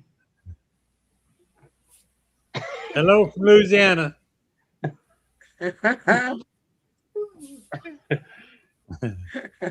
Yeah, she's 87. Good for her. I've been taking care of her for 12 years. I'm about half a step behind you, hon. You could do another 12, still ain't You paid. got one too, JW? I'm about a half a step behind you. You Do hear you me, have a Rodney? spare? You hear me, You have a Rodney? What'd you say? I said you can do another 12 and won't be paid her back yet. Oh, golly, no. I put that woman through. Heck. Yeah, let's choose that word. Yep. What's that old song? Not JW, no charge or whatever it is. Oh, yeah, I know what you're saying, but I couldn't tell you. Boy was trying to write an invoice to his mama for something he had did, and then she said, "For all the other things I did for you, no charge." There you go. That's what I tell these young kids. It's got youngsters coming on. I got a granddaughter. I've got a new great grandbaby, and she was griping yesterday about the baby was up. I said, "Huh, just pay for that's all that is. You got to pay for your raising." So. Yeah, well, I'm going through that again. My 4-year-old gets up about 5 o'clock every morning. You have a personal 4-year-old? Yeah, I have a 4 and an 8-year-old, 2 boys. Lord God Almighty. Good grief. With Lori on here and then being public, I'm not going to tell you what my answer is to that. I'm sure I've been told that already. I love babies, but it's only when you can give them back to their parents now. Yeah, yeah. Uh-uh. On limited terms. Waiting on one of my step girls to have. Well, it'll be a great. Yeah, great grandbaby. Mhm. Any day. She's 6 centimeters today, so they're probably going to induce her if she doesn't go into labor. So, Oh yeah, for sure. Pretty quickly, I'm sure. yeah, Well, she's been kind of floating congratulations. along at 4 centimeters for about a week, doing the bouncy ball on the steps and all the things, and nothing's happening. Mhm. She went in today. She's up to 6, but still nothing going. Yeah. Wow. But she was technically due tomorrow, which would have been my husband's birthday. So anyway, yeah, they're probably going to induce her. Mm-hmm. Yeah, well, they did my granddaughter, my great grandbaby's little girl. She's 6 months old now. She's can't get enough of her. She's in for a lot of spoiling. I'm saying between her grandpa and her great grandpa, she'll be a spoiled brat probably. That's what we're here for. Yeah, geeks in That's them the homes. job. Yeah. That's the job. Yeah, I've got grandchildren as old as my little boys. Yep. I got them from like 3 years old, 4 years old, up to 19. Yeah, I got some that are teenagers too. Yeah, Yeah. they keep me going. I tell you. That Oh, youngest one, he can come to the house and he won't be here 5 minutes. Papa, can we ride the tractor? Got to Mhm. ride that tractor. Oh yeah. That's awesome. Sauceman, he's kind of that way. When he comes up to my place, first thing he wants to do is drive the tractor. You let him drive it, or you ride him on it? I'm not really a ride kind of guy, Joey. If he gives me the keys to that big farm tractor, I'm going to go destroy something at his house. I'm not sure what though. He's got a good size one out there. They got a little small excavator on the side of the road, not far from here, for sale. It's a small one. It's a little bitty thing, and he's got it's probably got like a 12-inch scoop on it. Yeah. Man, I'd love to have that thing for a little while. I wouldn't want to buy it just for what I need, but you could give me That'd be any perfect for me. size. I don't need a big one. I just need Yeah, something little. Yeah. just give me any excavator for a few days. I'll be through with it, and you come pick it up. They're pretty handy. We've used those little ones before to get into backyards because they'll actually the tracks will slide in and you can get them through a 36-inch gate, and you can pick it up and push them back out for stability. But if you're just doing some minor digging, nothing too deep or nothing too strenuous, those little machines will do a pretty good job for you. That'd be great for like trees for like that's what I need it for. I'm putting in hazelnuts and crab apples and just stuff. And there's so much rock out here trying to do this by hand. It just kills me. I get one in and that's it for the day. Mm-hmm. What you need is an auger. So we have a couple of auger drives for our machines, and even my Mini will run it. And we have the biggest bit we have is 36 inches, but they have some bits that'll go out to 24, and then toward the bottom they taper down. So the ball in your tree has that taper on it. You have to do minor handwork, but it does a pretty good job for that. So yeah, that'd be nice. I can go out and plant 10 trees myself without any laborers pretty quickly. And it saves a lot of time and effort and even energy too. Drive on over, bring it, throw it on a trailer, head on this way. Tennessee's a long drive for that machine. If it was a rock, you really don't want to use one of those hand augers. Trust me, when it catches a rock, it'll sling you. You go flying. And I'd have to hire it in to do something like that because it's just me here now. So I'm getting too old to do it by hand. Just hire some guys with tools or a tractor with one on there. That's the way it's going to have to be. Yeah, I've got this old Ferguson tractor sitting out here. I got to fix one of these days, and the steering wheel just turns your hands black when you put your hands on it. The kids come in the house, and I know when they've been on it because they're just got black mess all over them. Y'all been on that tractor?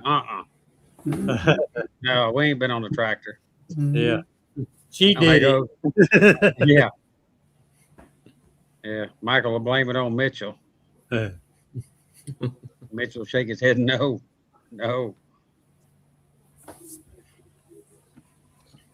I have to watch out for wasp nest on it this time of year. I got to open the hood and beat and bang around it. So then he's on it. I'll get them out of there before the kids get stung. Mm-hmm. I'll just let them get stung. That's okay. That's part of growing up. I don't want to hear all the whining and complaining and crying. It's pretty ironic that I end up getting bees as I've grown up. I'll use that loosely. Because as a kid, the minute I would see a wasp nest, a hornet's nest, yellow jacket nest, I couldn't leave those things alone to save my life. I would go after those things until they would tear me up, or I would tear them up, one or the other. And here we are. So anytime I ever get lit up by bees, it's probably come back to me tenfold. I was at we had so in my county we didn't have our own like bee club group. All the counties around have them, but for me it's always like an hour each way to get to one of the meetings during the week. And anyway, they had the first meeting, we started one, and they brought in samples of the yellow-legged hornets because we're worried because they're right on the eastern border of the state. And they're actually smaller than the brown hornets that they had, which I thought was interesting. I thought they were bigger, but they're definitely bigger than the bald-faced hornets, but they weren't as big as some of the brown hornets that I've seen. But yeah, it was. And he brought in a tube of tropolalaps. Oh my gosh! I mean, that's like trying to see chiggers. He had 25 of them in there, and it was like dust floating in the liquid in there. There's no way you could see them on your bees. There's no way. It's not like with the Varroa where you can actually see the little things. Yeah. Who did that presentation? Who did the presentation? Our state inspector. Okay. I'm getting his name off the top of his head. Yeah, he's a good guy. He's really active. Yeah, we have a guy from Clemson University that works with the state.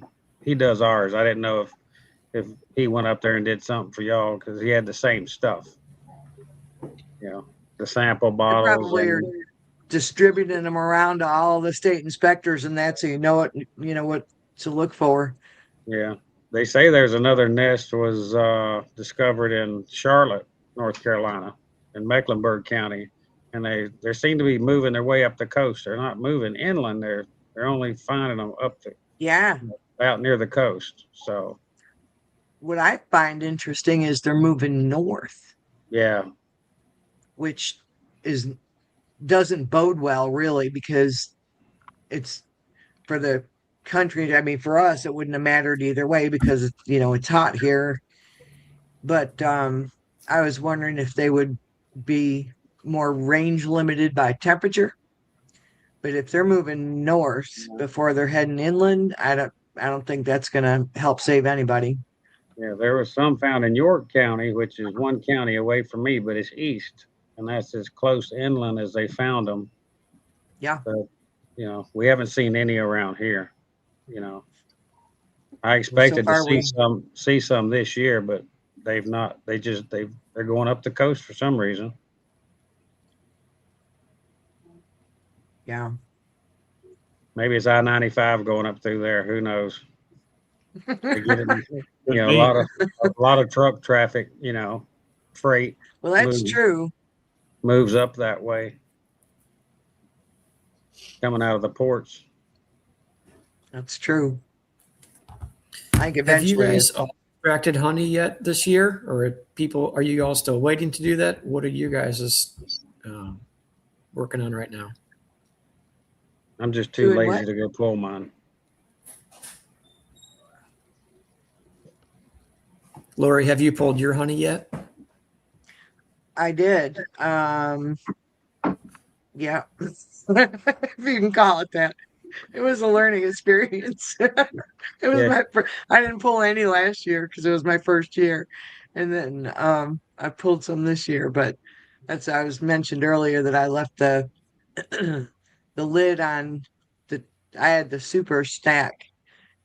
Well, it was a deep and then mediums, and the lid was not seated all the way, so they basically invaded my barn and they called all the bees from the next county over to come and join them to steal back half the honey and a lot That's of the funny. comb too. So yeah, it was I learned what not to do when you harvest honey.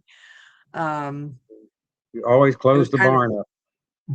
oh well, it's an old tobacco barn and Oh, there's there's no sealing that up. So um anyway, it was, I learned a lot. It was good. That's all you can say about it. you just had to But stay out of the I weeds did. till they were finished. Talk about that. If you Okay, stay in good. the bee business, that won't be the last mistake you've made. You'll Right. Oh, make. I'm sure. I'm sure. We've all been But there. Some sooner and some later. We've I all been try there. to I'll tell delete you, all my mistakes. when I put the empty supers and uh out for them to clean up, everybody talks about putting their empty supers out to clean up. I won't do that again. There were hundreds of dead bees everywhere. I mean, everywhere. They were all over. I don't know. I mean, it was bad. I Like felt bad. I say they get honey drunk, because they just get covered up, and I guess it smothers them to death or something. I don't know. Yeah, it was they were everywhere. They got into my capping tank, I put the supers out on purpose, but they got into my capping tank because I'm like, oh, let me put the lid on that. Well, that didn't work because there was a little gap in the back. And so then there was a row of them jammed up into the wire grate there, all dead. It was, yeah, I just learned a ton of stuff not to do. Um, Yeah, I have to be careful not to put too much stuff in the totes that I put the stuff from the rob out. I can only put so much. If I like take some crushed comb and put it out there, I have to spread yeah, it out between a couple of totes. Because not, they'll just pile up and there'll be, like 4 double handfuls of dead bees in the bottom where they smother each other. I think that's probably what happened. It's Was that it crazy. was just, yeah, it wasn't good. But no, it was. I mean, it's delicious honey, and I'm sure they enjoyed it. I enjoyed the little bit I got. I had still ended up with, I don't know, it was about 2.5 gallons I ended up stealing away, which wasn't a ton, but it was good for me because I didn't take any last year, so I was excited. And I am gonna see what they've got out there in a couple of weeks. See if I can't grab some fall honey too and try that. How much did you wind up with, Joey? I've got Oh, he wrote it down. 1,072 pounds. Wow. Yeah. That's lower. That's about 400 short from last year. Oh, yeah? Dang.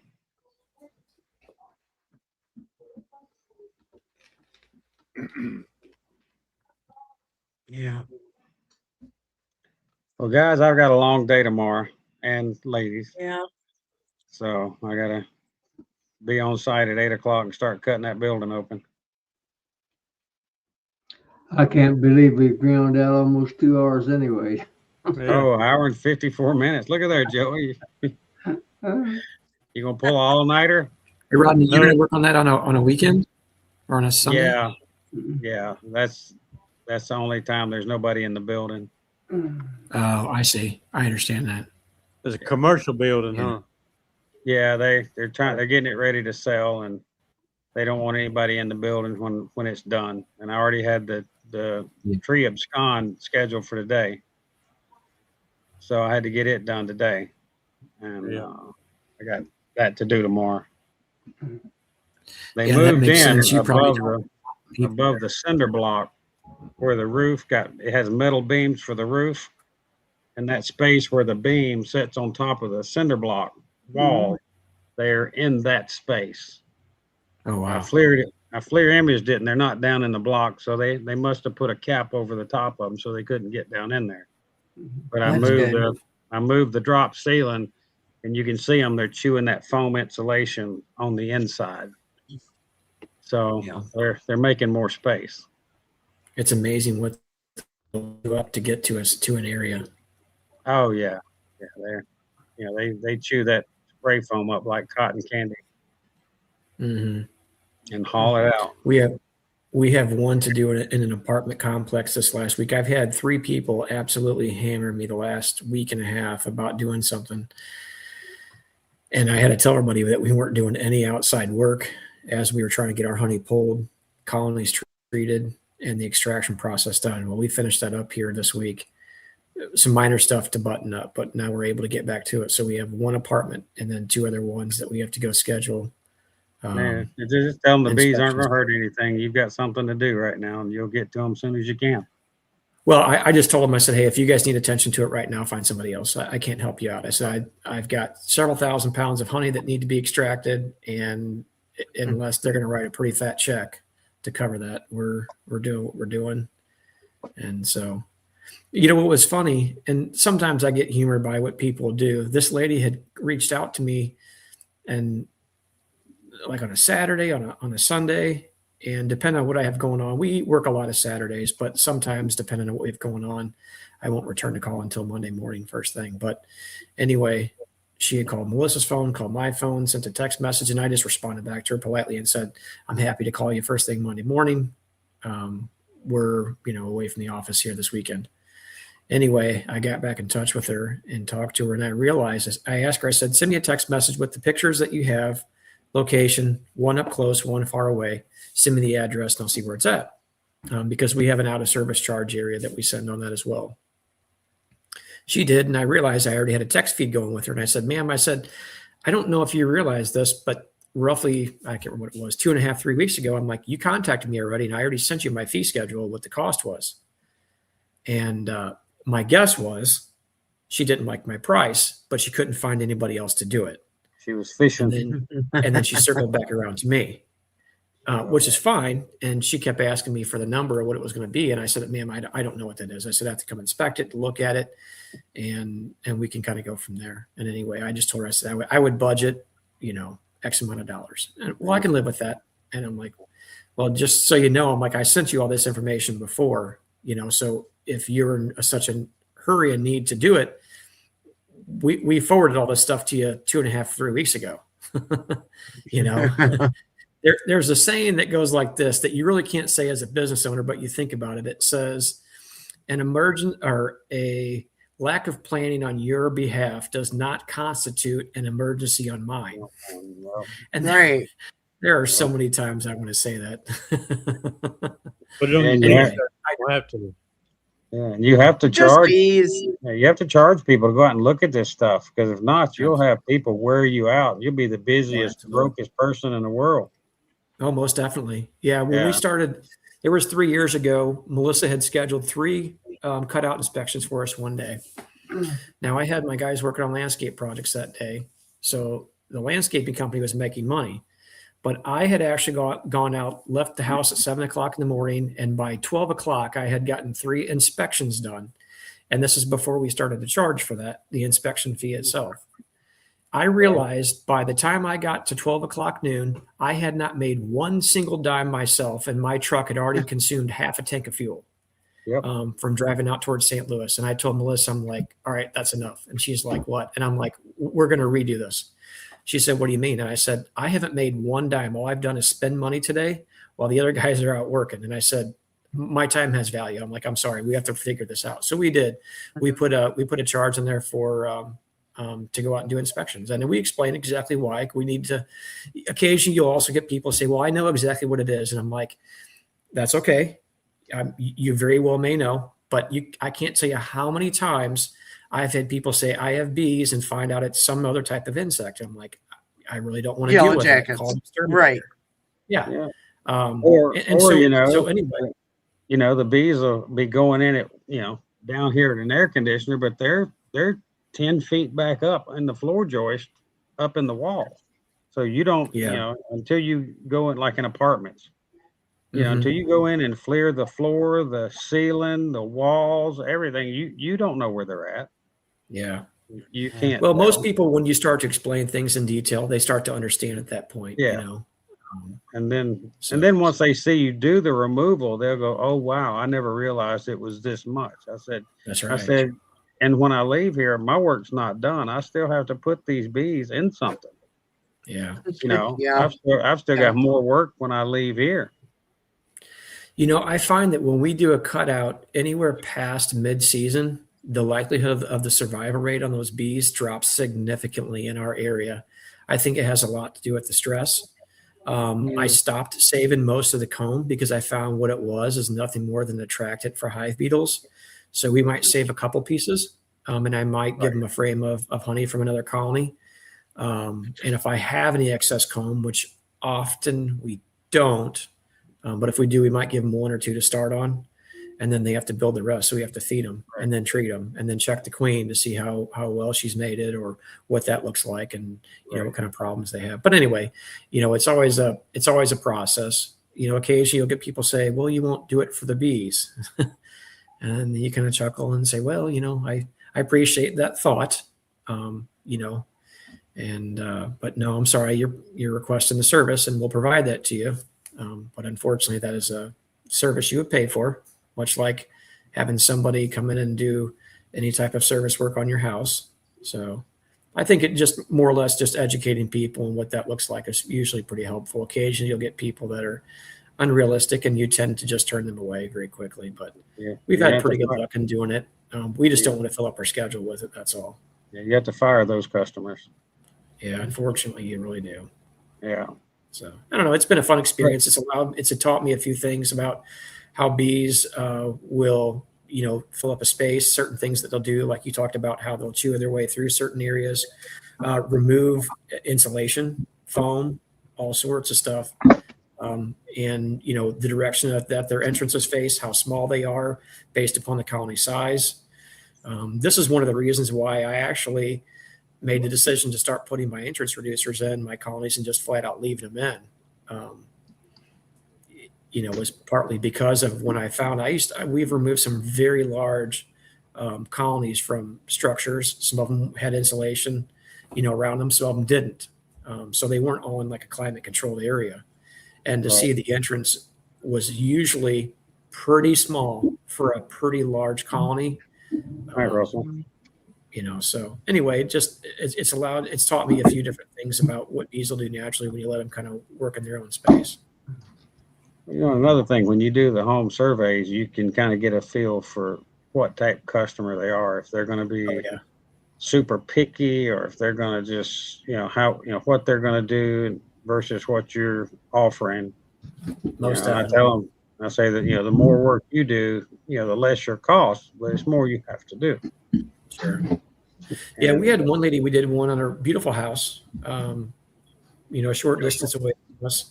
And she actually, when I talked to her about having to remove a section of the laminate floor that she had in this particular room, because it was going to be easier to access through this particular area. It was actually in a bump out in a bay, but the bay was only this far off the ground.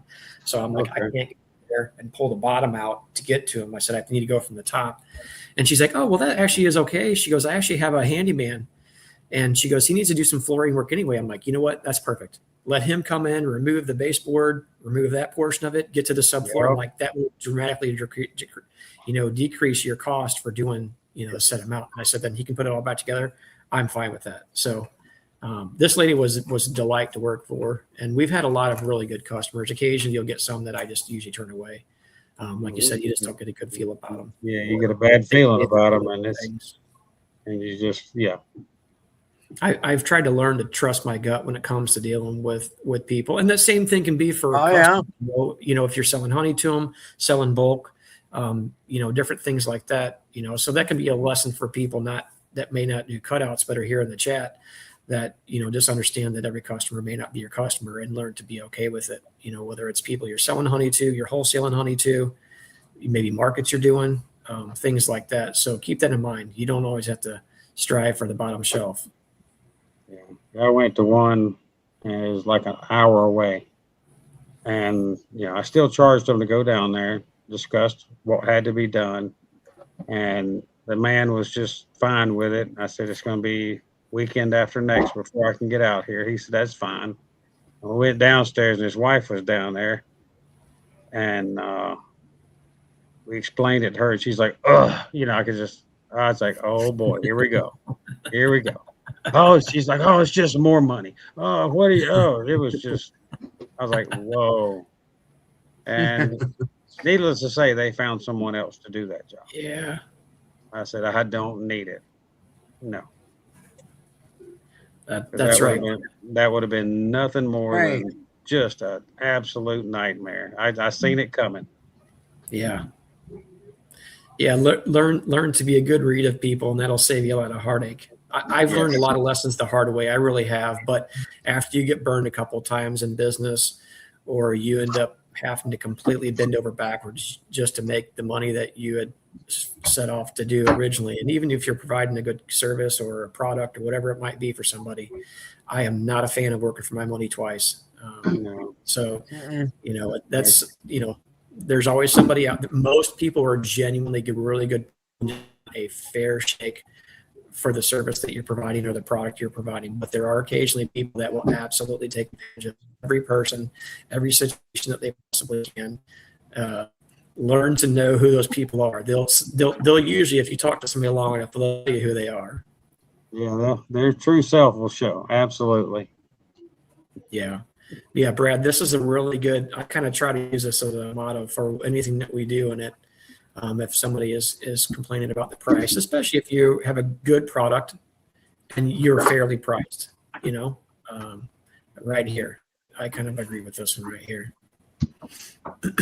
That translates to just what Rodney and I are doing here with cutouts. That translates to, again, whatever honey you're selling, a service you're providing for your honeybees, maybe even like Brian Zavada. He does some management for colonies and things like that. Know your value. Not everybody can do some of the things that everybody in this chat can do. So, if you're good at what you do, charge accordingly. Like I say, I have a if vehicle. You're not, more education. Like I say, I have a vehicle set up, and that's all I use it for is cutouts. I mean, it's got everything I need is there, pretty much. That's awesome. Hey, so Joey, I had a picture queued up down here in the thing, and my thought was Lori had mentioned earlier about the honeybees when she was extracting, getting in a little bitty nook and cranny. So if it's okay with you, I'm going to share this thing up here. All right. So this picture right here, anybody who knows Randy, Tar Heel Beekeeper, he actually sent him and I had a conversation the other day, and he sent me these pictures and was telling me about it and asking me some questions about it. And I actually didn't have an answer. So I'm going to ask this in the chat. So if you're friends with him on Facebook or social media, you would have seen this picture. The question that he asked was this. He went and pulled honey supers, and I believe, if I remember correctly, I don't think he's on here right now. I believe he said he had all the bees out of the supers. But by the time he actually backed his truck up to this building where he extracts his honey, and I think he does some other beekeeping work out of that, which I don't think was very long because he said he moved pretty quickly. By the time he got these supers inside this building, this is about what he experienced right here, this picture. Now, you can see the hook of extractor on the right, and this is nothing but a wall and window full of bees. It looks like an open wall, so it's probably a shed or something like that that's not insulated. Yeah. And he was wondering, how is it that bees can that quickly, and I don't remember that he told me exactly how much time had passed by the time he opened that door and put the supers in there to close it up. But this is what he experienced right here with all these bees in there. Type in the comments, what are your guys' thoughts as to, and I'll reference this. He said his colonies, I believe he said, if I remember correctly, were a few hundred yards away. So not extremely close. And he said he extracts at the exact same time every year. They're always in a dearth. Nothing changed year over year, except for this year. He had this many bees that made their way into the honey house. What do you guys think might have changed, or what are your ideas about that, as far as the bees finding it that quickly and again, to this level right here? I know my bees, when I come in with my truck, they'll usually follow me from, if I stop at the mailbox, they're already on it. They're getting on the ladders. They know there's something on that truck when it gets here. And they'll follow me all the way around to the back of the house when I park it. And yeah, it's like they learn, they know, you know. But that's a bit extreme right there. Yeah, that was absolutely insanity. I wonder if the wall in the roof, if there's a gap that they could get in, because that's an awful lot to get in there if it's a closed shed. But if they don't have anything to do and they're flying around and they see him pull up, they know what's in that building. They're not dumb. Yeah. I'm not sure about those details. I don't know if he actually, I don't believe I asked that question, and I don't think he disclosed that. I mean, I wasn't, we weren't really in a dearth when I pulled my honey. They didn't care. It was just free, easy access. It was,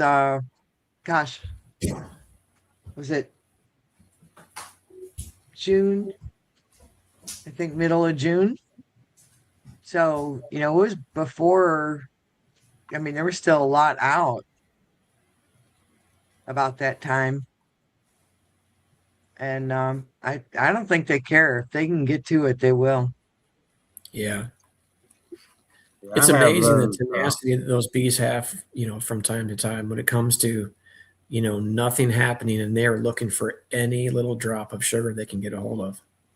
Yeah, over my doors, I have those screens that have the magnets down the middle.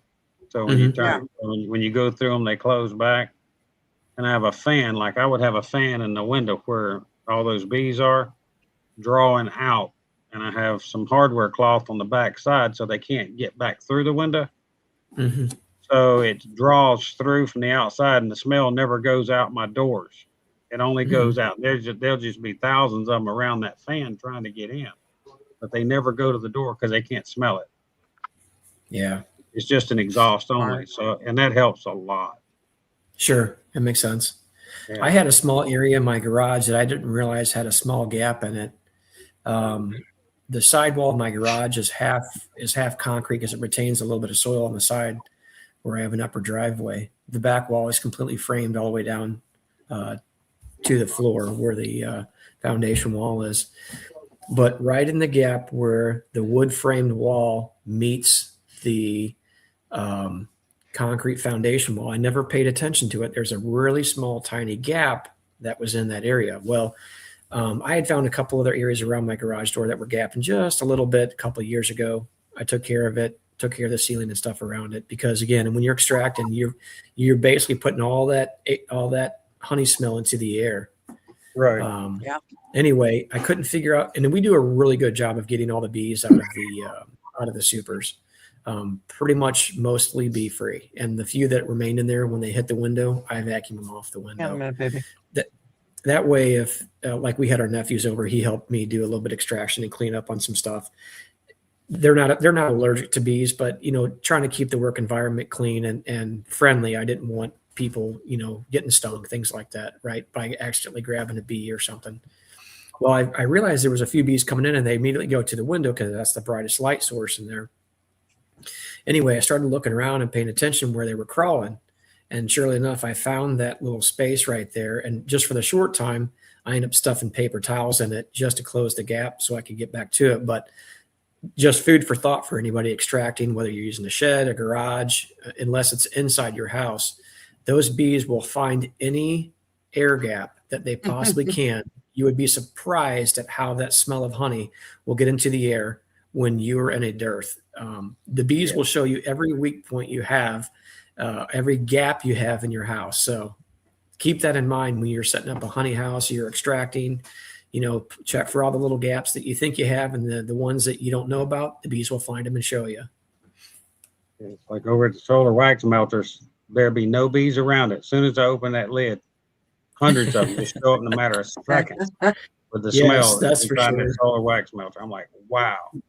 We're experiencing the same thing. We put a bunch of wax cappings in a couple of the solar wax melters the other day, and the same thing. When I had those, we use these big bus tubs like you would at a restaurant, and when we fill them up, we'll take them out there, and I set them up on these couple that Melissa has on our back deck, which we're going to move most of these up to the shop so that they're not a hindrance to us here. But by the time I had those wax cappings and got them into the thing, I had to bang the bucket a couple times to get the bees to fly up off it to dump them into the solar wax melter. But as fast as they would come off of it, they would land right back down on top of it. So it's amazing the tenacity of these bees and how quickly they will go after a source. Oh, they're desperate. Yeah. Yeah. Hey, Joey, we're at 2 hours and 15 minutes. Yeah. How about that? Going. Yeah. Well, I'm gonna go, y'all. I gotta get ready for tomorrow. I'm tired. Take it easy, Rodney. It was good talking to you, man. All right. Y'all take care. Good to see you, Rodney. Right, how do I get out of this thing? Push that red button. Just get up and leave. There you go. Fast and sweet.